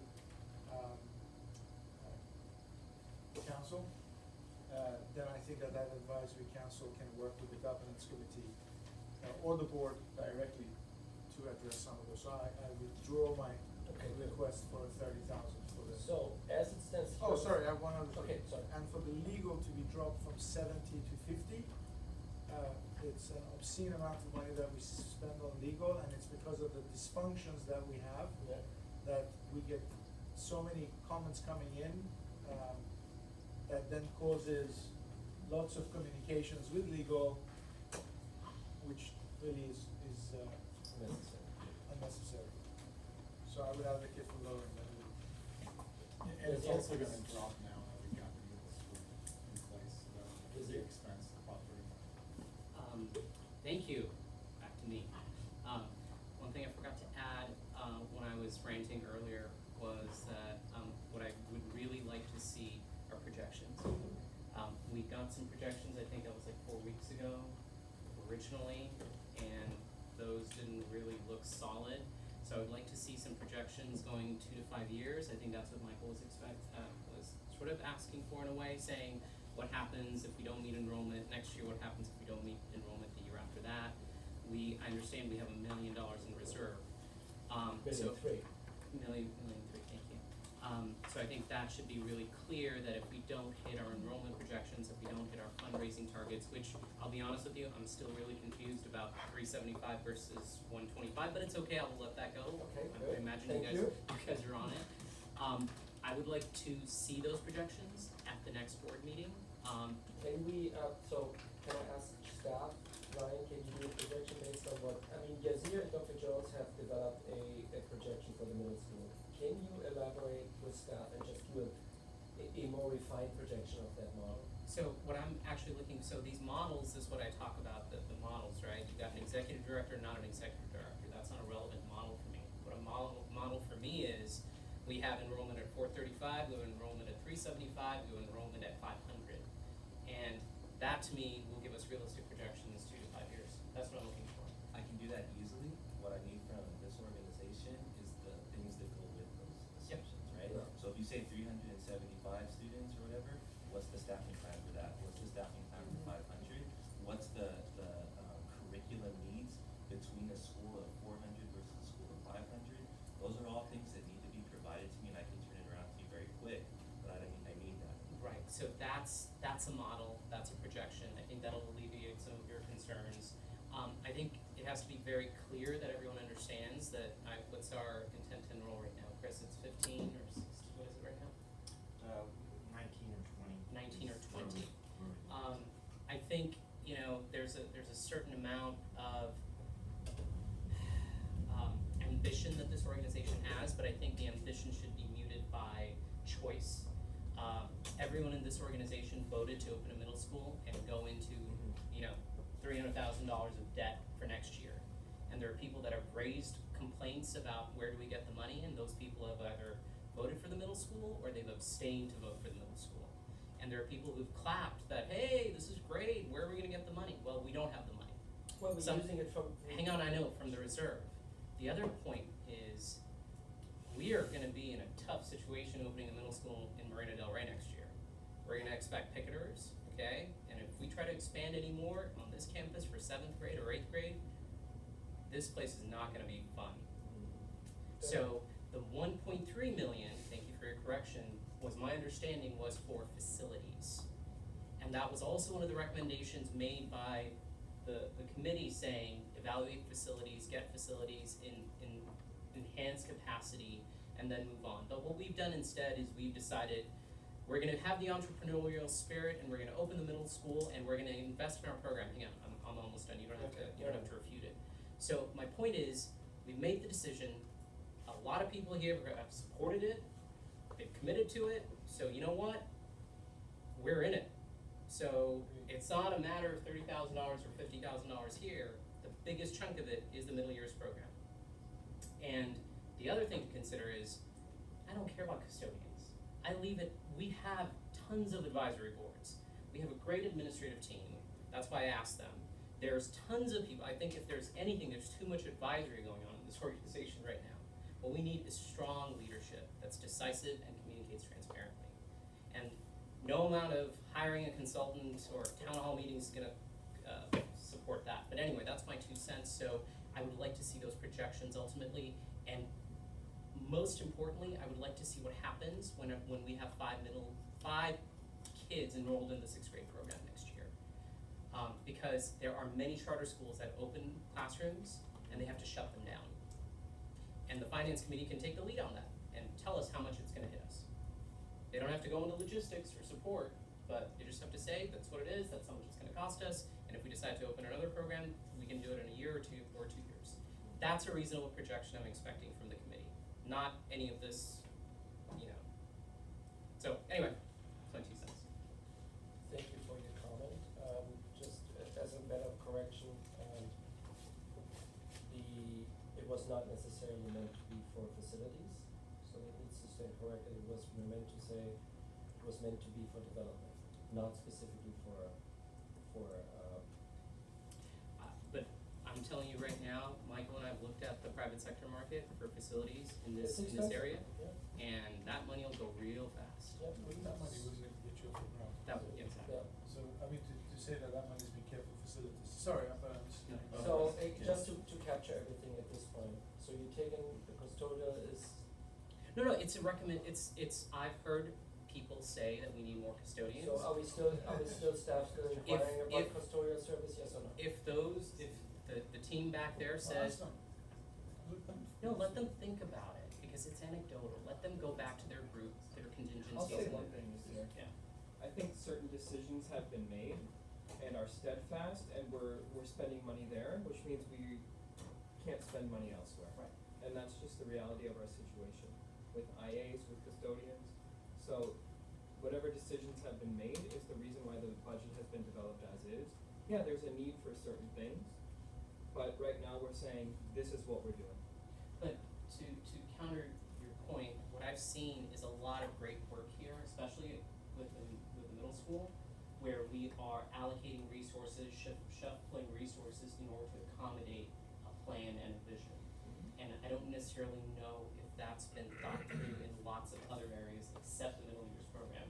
And that's not a criticism on you, it's just, you know, That's my point. yeah, so. Is that we're throwing all these resources into 10 kids. Well, I know that, but it's also, we're shifting teachers' curriculum, getting Coach Washington to do this and taking stuff away from the kindergartners or the TK kids. Mm. And I get that there's concerted effort to minimize the middle school cost, but I feel like, just like, I've got my middle years program recommendation from the committee that says the primary years program will suffer.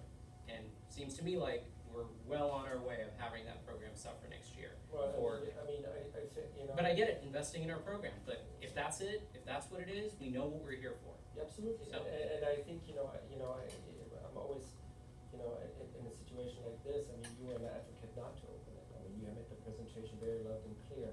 I mean, there was also the conversation we had around this fact, don't wanna reiterate it, but I think I have to, that we are kind of like, we're in a pickle. We actually would have to go back to LAUSD and say, oh, by the way, we're not opening again, and what would that have meant? And there was some legal guidance around that too. So it's not that this decision is made in isolation, and the way these things were set in motion, the way we lost through time during the process, got us to this point that everything has to give a little bit in order to get this off the ground. And so we do need to invest a little bit in order to grow, but we do need a little bit of the spirit. So coming back to this, so I'm adding, so far I'm noting, I'm adding $27,000 to give the ED to the budget for staff, for admin staff, eventually performance, blah, blah, right? Well, I think before you get there, we should Okay. finish your Yeah, comments and then. we've really gotta move on because we didn't want what happened the last time. Okay. We got there by 9:30. But, just gonna add real quickly that too many times we talk about the expenses at the school. Right. And we don't talk about, how much does it cost us to get one extra child here? Right. Nowhere on the budget here does it say, what are we gonna market? How are we gonna market the school? I know you've done an excellent job with, getting us online and getting us, our account, on Twitter. And, now we have the video coming out. And those are the kind of things that are really gonna make an impact. And so that we don't have to sit here and say, oh, do we need a half a janitor or do we need a full janitor? We just need to put more attention to the revenue side and how much it's gonna cost us, how much more should we be spending on marketing so that we can get the name out, and get the brand out, so that people know what Gerda's all about. I do not often agree with you, but I do agree in the sense that, we can talk about cost and we need to, we need to invest in order to get off the ground, and that would be the time. Should we probably allocate a little bit more money? Yes, but I think we can always do and revise the budget as we come along. If enrollment really comes through, right? Yeah, Then- I mean, our budget last year was $15,000 to promote the school. Right. We're never gonna build a brand name out there. We're a very unique school, but people don't understand what IB is, they don't understand, what's being offered here. And that's something that we really need to do a much better job. And then we won't be sitting here, making cuts, we'll be talking about how many. Moving from To a new location, yes. I agree with you. Because the west side is rapidly changing demographics, and there's gonna be more of a need for a school like this. So we need to really, start investing more in our marketing efforts.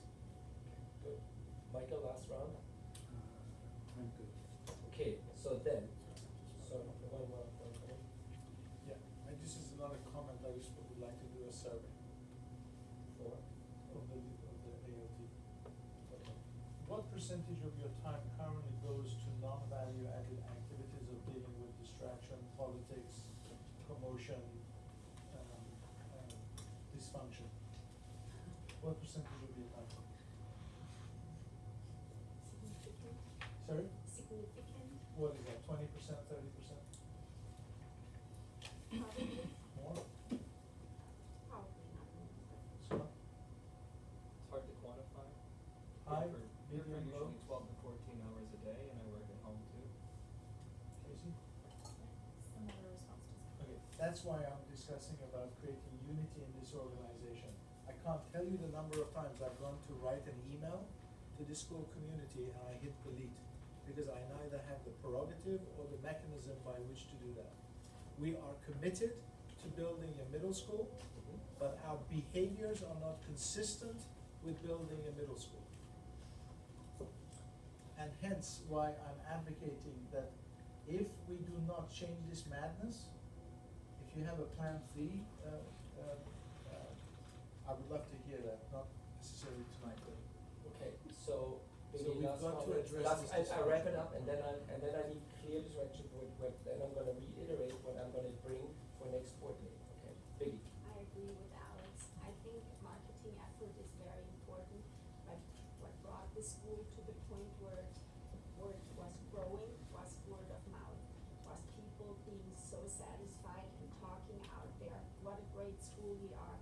And what people are talking out there now is the dysfunctional board is whatever they talk, I mean, ask the parents what they talk, but that's what gets us, not the students that we need. And every marketing effort cannot replace the word of mouth that we had in the first years. I was here, Elke was here, you were here, you know how it was. And this marketing, that's good and that's nice to put money into that, but what we need to do is create the culture we had, is create the unity we had, and move forward together, unified, and do it with the energy and whatever we had at the time that needs to come back. Otherwise, the school will not be successful. So, thank you for your comment, so I'll wrap it up now. So, I know everybody wants to add a political, do you have another one, Alex? So, Yazir? No, no, okay, so I'll wrap it up, I'll add $27,000 to give the ED the option to raise admin pay. I leave the, Sorry, and the projections with hold on the- one second, one element. Okay, sorry, Yeah, yeah. yeah, I one thought that was- element. I thought that Second, was it, yeah. no, that's not that. The second element is, I'm leaving the fundraising at 500,000, that is Sorry, consensus. so what about the cost of living? Are we putting that in or no? That is in, that would be in the 27,000, that is in there. In the 27. Yeah, Thank you. okay. Okay, good. And then item number 2, we leave the fundraising as is. Item number 3, we have Ryan make a projection for year 2 and 3. Would that suffice? I mean, 2 to 4? Yeah, Mm, 2 or 4, Yeah, 2 to but- 4, yeah, that's fine, that's Okay. fine. 3 is. 2 to 3, yeah, I think That's it. 4 is a little. Okay, 2 to 3. Too much picture. Based on the record, based what staff is providing input. Okay, I cannot, and then we'll bring this forward for next year's board meeting, and we'll post it, hopefully, whenever we need to post it, so that you guys can digest it, Right, thank you. okay? So And thank you, it's- Frank, for your work. No, I mean, Everyone else that's- I it's know complicated, it's complicated, because at the end of the day, we have all these aspirations for the school, but No, I understand. it's hard to pay for. Thank you. All right, thank you, Frank. Casey? Moving on to board parent election review. Good evening. So, I have for you guys the responses to the questions that Lucia had sent to Biggie and I earlier the other week, along with a photo of the tally of the actual votes themselves, and then attached at the end is the, list of families who voted. So, I'll just give kind of like an overview of the process and what happened, and, then open some questions. So, we followed the same process and protocol that's been used in all of the years past. The only update was that because we had more parents than available seats this year, which hadn't happened in the past, instead of doing one ballot for seat one ballot for seat two, we had one ballot with seat one and seat two on the same thing. So that went out. The following day, on Tuesday, we started, and that went out, and then we had a lockbox in the front office that sat on Ms. Reyes's front desk, and was under her hair for the whole time, and then would stay locked in the office after closing hours. The Tuesday after ballots went out, we had some parents come into the office with questions because they weren't sure about the process of voting and the appropriate ways to vote for someone. And so, then we reached out and got permission to talk to legal, got counsel on how to move forward to make sure it was really clear about the appropriate way to vote, so we didn't have any misunderstandings with that. We sent out a blast to the community with that updated information, and with also the opportunity for anyone who did vote that way to come in and, change their vote, to do an updated vote, because that one would not have been counted. The Are following. you saying that they could come in and take it out of the box, or? No one came to change it, so nothing happened, but we let the family know, or we let families know in the blast that if they had made an invalid vote, it wasn't gonna be counted, so they could come place another vote. Cause it would have been invalid based So on. that was on that Tuesday, right? That was that Tuesday. Right, and The voting Tuesday ended vote. on Friday. Voting ended on Friday.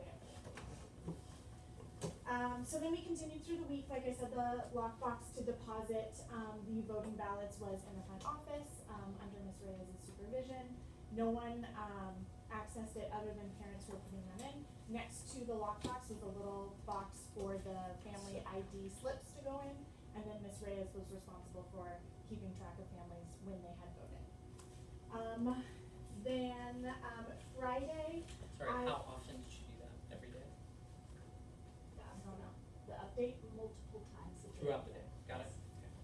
She had her system that she would, put a clip around those that she had already registered, and people put the new ones on top of it, and then She every would couple go through hours, it. she would go Okay. through it. Okay. So that was always very up to date. And then the Friday when, the voting was scheduled to be over, Biggie and I were out at a training, and so it was Mr. Michelson and Ms. Reyes in the front office.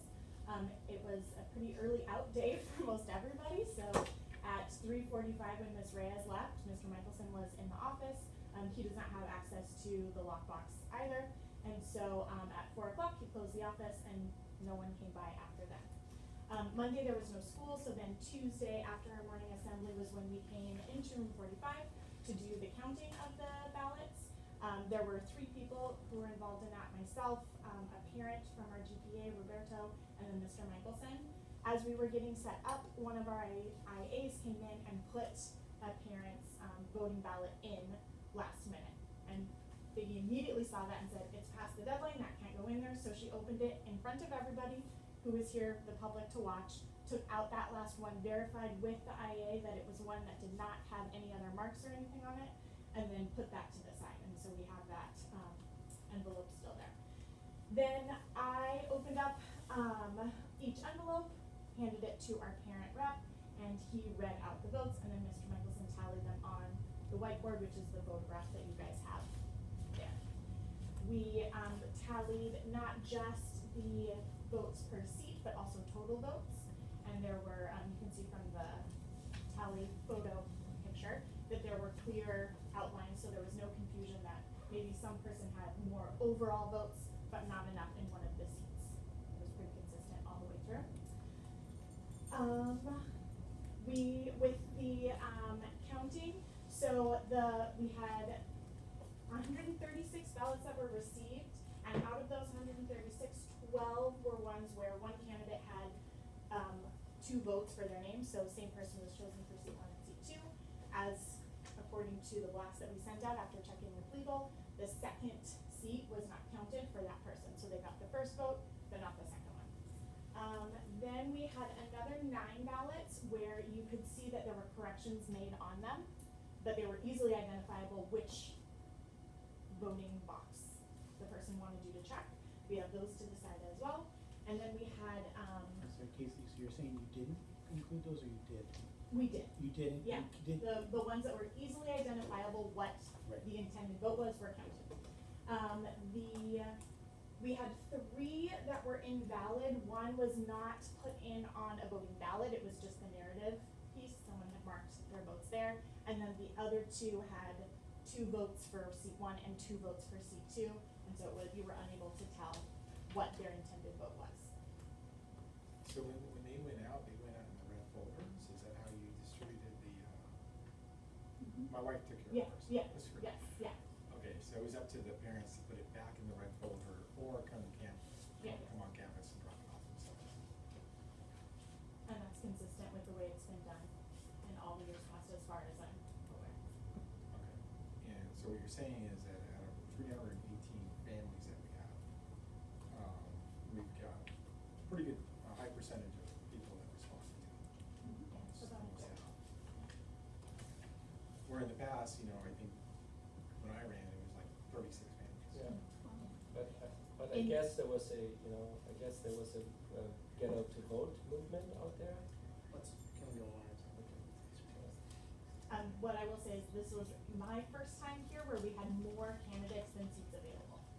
So to me, it would make sense that we would have more people voting because now there's Choices. more, yeah, more options. Do you think there could have been like a better way of handling this? Like, where, you know, there's less, chance for mistakes or, you know, But what was the mistake? What is the mistake? well, I'm just saying, there was mistakes made as far as maybe initially it wasn't communicated correctly, and then also some votes didn't count right because they were maybe in too late. Were some of the votes not, like when you said the IA tried putting the ballots in, why didn't we count that? Because Because it was after the 4 o'clock deadline, so they needed to be turned into the ballot box 4 by 4 o'clock on o'clock Friday. on Friday, yeah. Friday, okay. It was wrong. Yeah. Because, you know, typically like HOAs, when they vote, each family, or they get a prepaid envelope sent to their house, and then they get the vote, and then they return it, and then maybe it's returned to a neutral third party. I'm sure there are a lot of different ways to go about Yeah. voting. All I can say is that this was a process that's been in place and has never had any issues previously, and so we continue to follow that process. Okay. And then when when we did hear that there was some, confusion about how to vote, that's when we immediately sought legal counsel, and they said the process is fine, you've laid it out clearly, this is the only bit of information I would clarify. And so we sent that information out immediately. Okay, and the only reason we're bringing this up, because there were multiple families that complained, very adamant, they're very upset in the process, and, so, at the very least, I think we need to come up with a new system. So, anybody else? No, I think that legal counsel had provided guidance and basically have blessed the process. Sounds good to me. My comment, first round. Alex? My comment is twofold. One is that I consider the people that ran the election to be neutral. I don't think that the people that were participating, in my opinion, I think they meet that criteria. I received, as the chair of the governance committee, I received numerous phone calls about a different topic with the election. And I had written to the attorneys on the subject, and they came back saying that the language of the bylaws is unclear. I then decided to, because I kept getting calls, I decided to call some people that I know, and I've written the following, so I'd like to just stay on topic by just reading this. So I've spoken to several attorneys and have received this information. I don't want to use names, so it's a bit difficult to read this. Are you saying our attorneys or? No, other attorneys. Current reps are not eligible to run for a third term. On the basic contract construction rules, the fact that a second term is mentioned by specificity with respect to the eligibility of a parent representative being re-elected expressly, section bylaw 3.03 expressly excludes additional terms beyond that. The way I interpret that is that the candidate that is run for a third term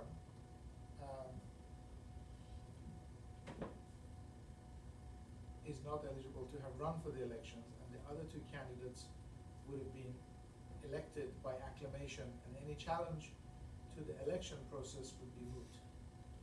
Okay, well, just before you go any further, so I did run it by merit, and so I did run it through our attorneys, and I did get an answer that it was okay. No, I mean, I'm not disputing that at all. So the board fulfilled its obligation under section 3.03 of the bylaws by overseeing the election until the point that the election was conducted by the counting of the ballots.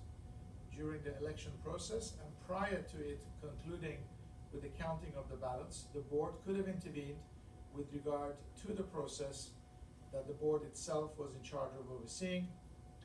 Prior to the election, the board discussed the election process, including deadlines and communication process.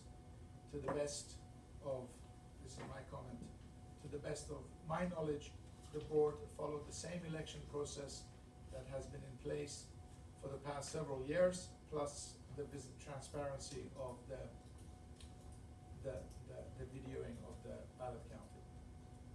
Furthermore, any challenge to the counting of the ballots would need to be dealt with through established election challenge procedures. Since there are no such established election challenge procedures, a person challenging the election process result would need to file a legal challenge.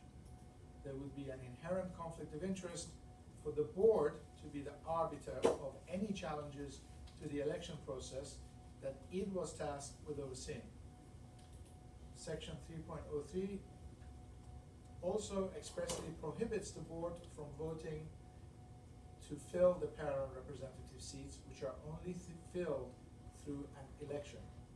Given that there is no election challenge procedure, the newly elected parent representatives become members of the board at the end of the annual meeting. Any challenge to the election process and results must be dealt with through a legal process that may ensure that the new parent representatives have already been seated. And I've then decided to call former parent representatives. One was able to write to me, others were able to speak to me, or speak to others, and that message has gotten back to me. 4 parent board representatives are willing to come in front of this body and expressly convey to you that the intent of our bylaws is very much written for 2 terms. By saying that a person can run for a 3rd term, it means that in fact we're saying they can run for an infinite number of terms. If the bylaws were intended for it to be infinite, then it clearly would have just said there are no term limits on the number of times parent representatives can run for election. It doesn't say that. Again, under the contract construction rules, it says that a 2nd term. I am not an attorney. I don't wish to be an attorney. I don't wish to get into a debate with Merrick or Procopio on this subject. I'm merely reading out what my research has led to, and that it's designed around transparency of governance. Appreciate the comments that you made with respect to the way that that process was run, and I felt that based on the calls I had received, without any comment about any particular parent representatives, that this is respected going forward, in that we have talked about changing our bylaws for the future with respect to all types of elements related to the board composition, and that is then actually discussed once those bylaws are rewritten. Alex, would you like those specific, because I would only put a summary, would you like them added to the No, record? it's been videoed, No, in the minutes, I'm talking about. It's on. No, it's on the camera. Okay, because all I can do from that is summarize. That's fine. Okay. My turn? Okay, so the agenda item says board parent election review, right? That's, we're here to review the process. That's what we're here to discuss. I'm not sure what that was, but I'm sure it was important. I understand parents raised questions about what happened. I don't necessarily know if parents challenged anything, but as far as I know, they questioned the process, which I think every parent is entitled to do. I tend to agree with Lucio here, who says that perhaps we need to firm it up, and Lucio, I think maybe some of the language could be tweaked a little, so it's ultimately clear to parents on how to vote. I think that could be improved. I I'm not going to get into political drama here, but I think this could all be very easy. I mean, you keep track of who voted, their names are on there, and then you have this document that says these are all the people that voted. You have one vote that didn't come in on time, I'm sure you can track that down and find out why they didn't vote on time, and that's recorded. So my recommendation would be if there are any questions or concerns about who voted for what and how it was counted, that you make this document public, you send it out in an e-blast, and make sure that we counted all the votes, and make it very clear that we didn't count the votes that we put. No, this just says who voted. It depends. Not Are there for student who? names on there? There are names, but maybe they can come to the office and check their own, So you probably can't put something out with student names? no, it's not student names, it's parent names. Oh, okay. No, it has student names. I'm sorry. Names. Oh, it's student names, okay, not student names, but something where they can check, we can validate that their vote was counted. Yeah, if it has like just the family name, you could probably create something like that if that's what. There you go. So, Lucio, you think that Yeah, I think, this should be something that the governance committee should tackle, exactly, So but I think it's something that we definitely need the governance committee and check this out.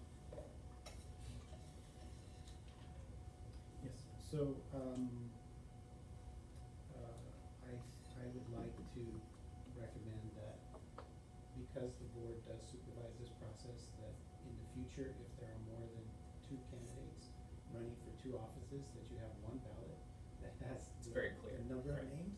There's no extensions, and you just, in the future, just allow people to vote for no more than 2. If somebody votes for 3, their ballot is. but make that very clear Yeah, in make the that very language clear. that Yeah. 3 votes will not be counted, right, thank you. Okay, so, because that's how the government does it, and they do it for a reason. And they use chads too, remember the chads? Yeah. So, it's much better, in the future, I would recommend that the board do it that way.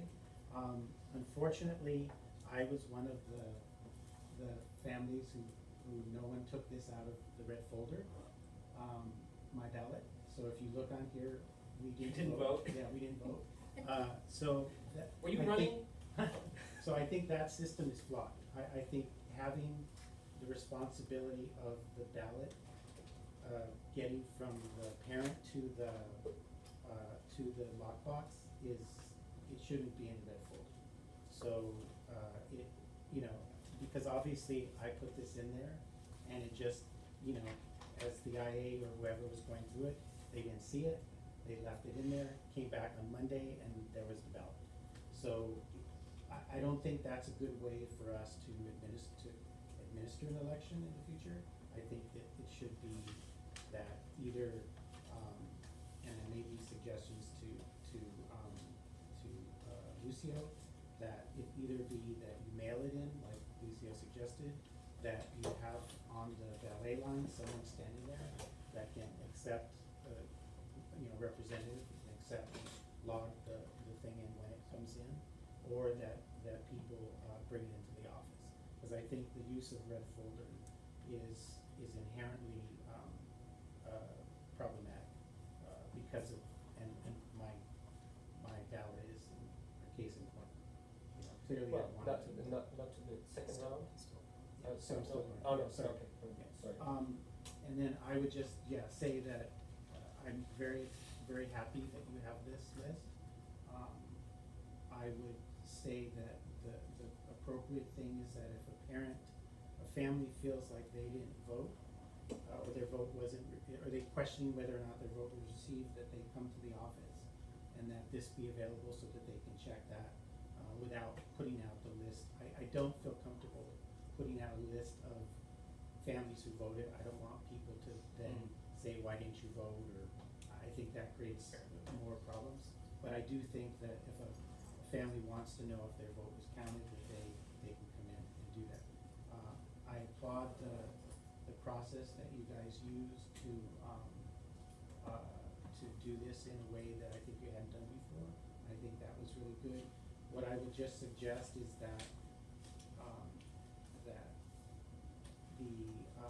the box that you have, that when you open it, that someone is there to verify the name of the person who turned it in, as well as, Well, the problem with that is, once it goes in the box, it's detached from the family ID, so Right, there'd have that- to be a whole different. right, and that's what I'm suggesting. I think that, again, to be consistent with the way that the government does this, is that you don't remove the person from the ballot until it is opened And it's counted. and it's counted. Right. And so that way, because otherwise people could just throw in Ballot. ballots into the box, because it's a ballot box. But if you do not detach the name from the ballot until the ballot box is open at the time of the counting, that creates the greatest amount of, not the greatest amount, but the least amount of errors that can occur in the process, and people don't need to question the process because it's has the most integrity. I was happy to, and this is now personal, I was happy to participate in the process, as a candidate. I would just say that my understanding is that legal counsel did opine as to what the bylaws said, and that I agree with Alex that we should modify the bylaws, because I'm not disagreeing that the intent, perhaps, as he stated from the others, was that a parent can only be elected to, 2 terms as a parent representative, but we need to make that consistent with the rest of the bylaws, because obviously we have parents serving on the board as non-parent elected representatives, and that needs to be clarified in the bylaws. So I would hope that the governance committee takes that issue up before the next election in May. Right? What is it, Defer your time. Defer my time to Alex, I hope for that. Don't have any more comments? I'd just like to point out that in my experience observing other charter schools, and when their comments on elections has been whatever works for the school. So there are schools that actually do a full-on election where people have to come onto campus for, 2 days and put in the ballots. There's campaign posters, all those other things. There are also other schools that do, just like you said, that it's in front of the school, parents come and drop it off, make it as easy as possible, but it's whatever works for the school. I think this, again, it's shocking to me that this school is 10 years old. Most charter schools experience these problems in the 3rd or 4th year of their life when there are multiple parents that want to be on the board, but I guess this is the first time it's happened. All I have to say is we should feel very lucky that so many parents that want to be involved. And that's a good thing. It just tells us that our processes may need tweaking and may not work as efficiently as we want to. So that's my 2 cents. Right, so there, anything to say? Thank you, Casey. Before we go into closed session, can we? I wanted to, Alex's, remember we agreed to talk about Alex's, concerns. let's do that, we're running behind, let's do that after, but, I would like to get, Is that, Is I the wanna person on the respect phone? it. Is the person on the phone? No, he isn't. Okay, this is a phone. Okay. Um, Wait, hold on. Ryan, I'd like to make a motion that Ryan, we bump you up since you. no, I'm sorry, this is Ryan. Oh, so Ryan and Q-Mars. Kumar to make your presentations before we go into closed session, since you come, I'm sure, a long distance. That's fine. You can go ahead, I don't have a presentation prepared, I present something for consideration, but I didn't know I was presenting. Go for it. Thank you, members of the board. I was told by Biggie that presentations will be, if necessary, at the next board meeting. Sure, whatever. So I'll just present to you just our proposal. So we gave you guys 2 proposals. One was, both of them were for 3 years. However, we gave you a 60-day exit clause. And the reason we gave you a 3-year proposal was because we were trying to lock ourselves in to the price rather than the required year. So it's the same price for the next 3 years. We have one proposal that is identical to what you're currently receiving, and that's for, and the reason I'm a little nervous is because of a few things. that I took notes on that I'm gonna talk about, that I think are important as I walk away. But I'll get to that next. So two proposals. The first one is exactly what you're getting, accounting, payroll, and student data services, as far as attendance reporting is concerned. Full accounting, which is what you're getting, full payroll support, and attendance reporting. And we threw in there the LCAP module, as well as the student achievement module, and our proposal is for 3 years at $81,000 for each year. Did you say 81? 81. The second proposal is a full wraparound support proposal, same 3-year. It has everything in the first one. It includes full LCAP support, not just the LCAP module, which basically means that we will assign a person to your school who will support and write the full LCAP for the school, and all the goals and so on. All third-party fees, CalPADS, full CalPAD support, full PowerSchool SIS support, and also full access to our consultants. And I bring the consultants. What was that price for? Access to our consultants. Yeah, what was the price, what's the price point? The price for that is $99,000. And the reason I bring that in is, it is my understanding that you have a contract with XSED, which I just heard was $87,500, but you also have a contract for CalPAD services that you're receiving, and you also have a contract, and I think for a third, so this is all of it. So when I look at our proposal, it's probably about $10,000, $15,000 or a little bit more than what you're currently paying out to XSED and to your CalPAD provider and so on and so forth. More or less? No, it's less. So our proposal is $81K for getting exactly what you're getting with LCAP module as well as student achievement. And then the $99K is full wraparound support. And I think the biggest piece that I want to add is that, if you remember from last year, my conversation, I was a school founder. I founded 2 charter schools. I also was the executive director. And so when I came on as a partner at CSMC, I knew that schools needed more than what we as back offices were providing. You know, accounting is great, payroll is great, but there's a lot more support. So in the last 2 years that I've been with the company, I've brought in Aaron Earlywine, who was the executive director or the financial officer at LAUSD, who basically sent all the notice of concern, notice of cure, and notice of revocation. He is now a CSMC consultant, and any notices that our school gets goes through our department to make sure that your responses align with what is required. They've also brought Larry Galstein. Larry Galstein worked for 40 years at LA Department of Building and Safety. He was the person in charge of permits, plans, and inspections. And now he helps our schools to be able to address ADA compliance issues, or if they're moving into a private facility or so on. Not really Prop 39, but to give them the kind of support that they need. We also have Ina Levant, who worked for about 17 years with Alliance.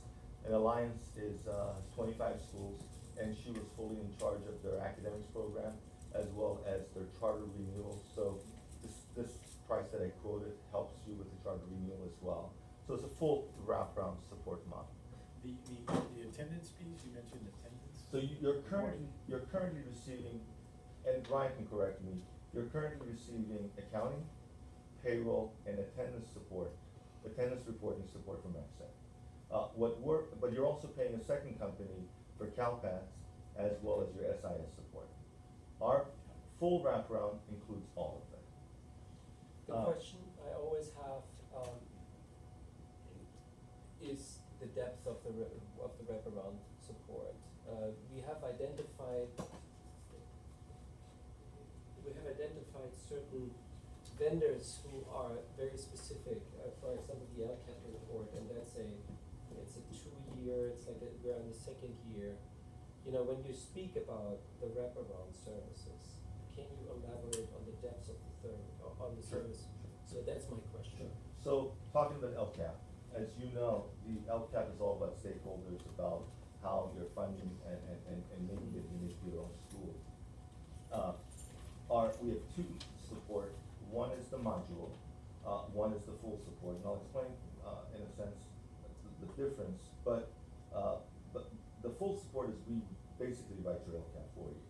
We support the school in all of it. And so However, who writes it, if I may ask? Is that? our staff member And works is this- directly with the school. Is the staff member how is the staff member, I don't wanna, how? Sure, yeah. What's the qualification of the staff member to write it? That's my. They've been writing for LCAPs for the last 10, 15 years well, LCAPs haven't been around, but they've been writing, Yeah. reports and LCAPs and so on. But I think the piece that I wanna add, the more important piece is that, and again, Ryan can tell me about their program. What we've done is that we have a portal called Charter Vision. All of your spending, all of your alignment with us is in Charter Vision. So everything moves from one year to another, rolls over, and so when we write your first LCAP, which is the most challenging piece, then when we get to the second and the third year, everything has been incorporated. Again, right now, EdTech provides LCAP support. I assume that EdTech provides LCAP support. CSMC provides LCAP support. You pay if you want. There are consultants out there that charge anywhere from $6,000 to $8,000 to provide support for LCAP. In our second module, that's all included. And again, just like the consultants, we have multiple consultants that support our schools. And for they're all, LCAP. is there a fee for service or they're in part of the package? In your $99,000, which is a full wraparound, it's included. It's all included. Are And the they, first is an hourly, package. is an hourly maximum? No, there is no maximum. We write your full LCAP for you. So there is no, the wraparound, the 99K, there are no surprises, there are no extra fees, there are no other, pieces that you have to worry about. It's just all in. And the reason, again, I want to go back to what I was saying earlier, I come from the belief that the schools need a lot more than what is currently out there. And I'm gonna be very honest with you, I'm extremely impressed with Ryan, the second time that I've been here. May I take some water for a second?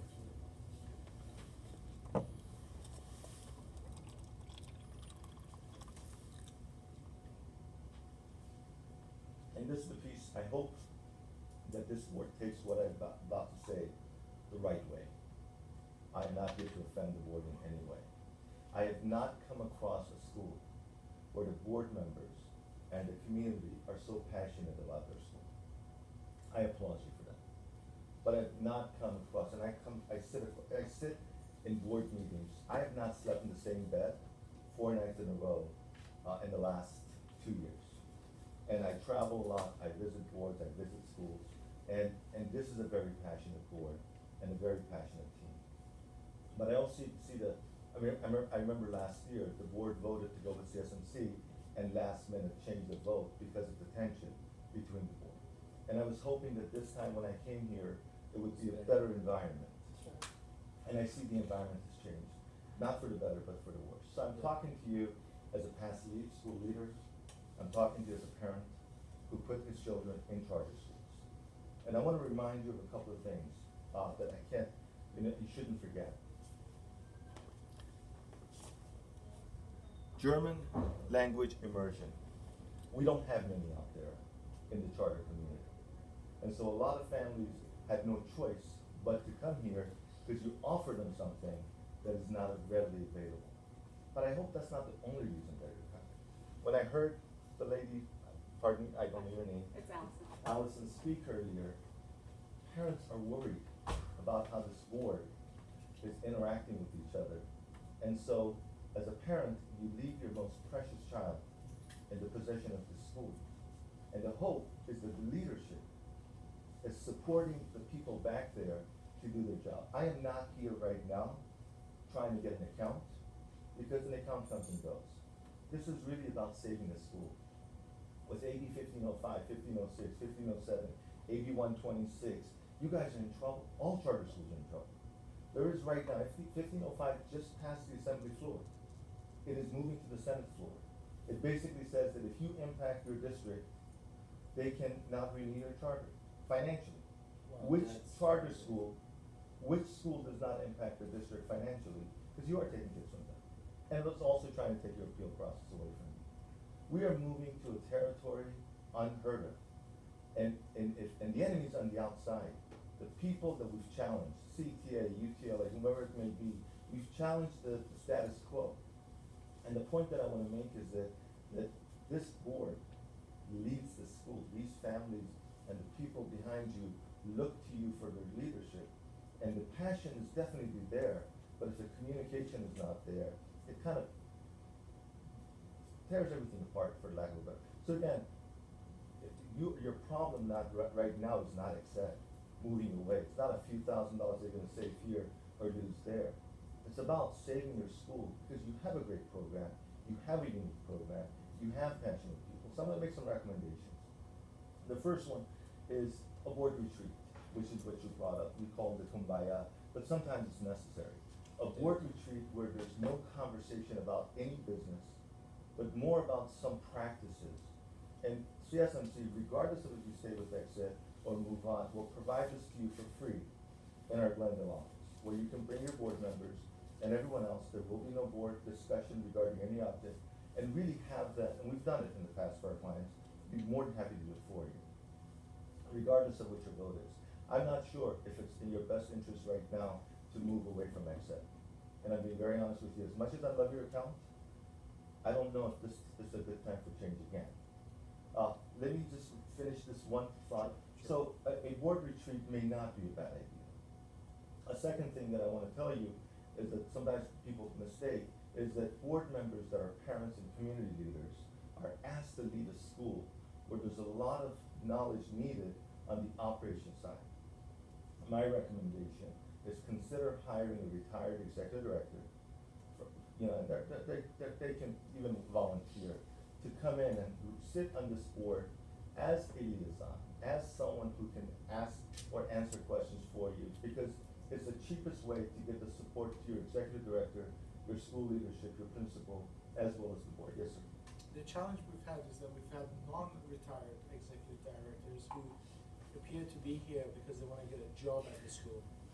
And so, I just wanna make sure that people understand. Well, I will say. If we can get retired. I'm just giving if my we can get retired retired executive directors, your that would be decision, fantastic. you know. And two last things, salary was brought up about, you had a question regarding salaries. CD has posted the salaries for teachers for the last 10 years that you can see across county, across school districts, so you can kind of see what the raises are. And what CSMC has done, we've taken all of our clients, every position, we've taken their salaries, we've taken out the name of the school, the name of the employee, the name of everything, so there is no identifier, and basically said, here's how much schools are paying to their executive director in the range of this number of students. And that's a good place for you guys to consider what the range should be for the students. Last thing, that I wanna say is that you talked about enrollment being an issue. There is an organization out there that has passed their time, it's called SCOLA. The founder is Jamie Martinez, and they basically do a full support for the school on the enrollment side. And if that's an issue that you guys have right now as a concern, that could be an opportunity for you. Okay, so thank you for the time that you've given me. I have a quick question. You had mentioned something about having support, offering support if you're looking for another property or? Yeah, well, no, so we have right now, we've hired, well, as a consultant, we've hired Larry Galstein, as I mentioned. He worked at LA Department, and you can look him up, LA Department of Building and Safety. He was there for 40 years, he retired. And now he acts as a consultant with us. And he helps with any plans, permits, inspections, any ADA compliance issues that schools may have. And in fact, if you're planning on moving away from a it doesn't really apply to Prop 39. Prop 39 facilities are with the state architecture, not with DBS, not with the Department of Building and Safety. So his job is to help our schools identify how to go into a private facility, or ADA compliance issues. And is that in the wraparound, or? Yes. But it's not in the. So I've given you, as I mentioned, the key points are, I've given you two proposals. They're 3-year contracts to lock us in. You're not locked into a 3-year contract. You can exit with a 60-day notice, without any, it's all in the proposal, without any reason. One proposal is identical to what you currently have right now, with a couple of blue modules added on. The second one is a full wraparound that includes everything. There are no surprises, I'm not sure if you guys pay a fee to paycheck, which is what XED uses. There are no third-party fees, we pick up all of that. It's all inclusive. All right, thank you so much. Any other questions? Thank you so for your much, time. that was very informative, thank you. Okay, so yeah, now we're gonna move to our closed session. Ryan just not gonna present. Okay, alright, good. Alright, we're moving to closed session right now, expecting, maybe about 45 minutes in closed session.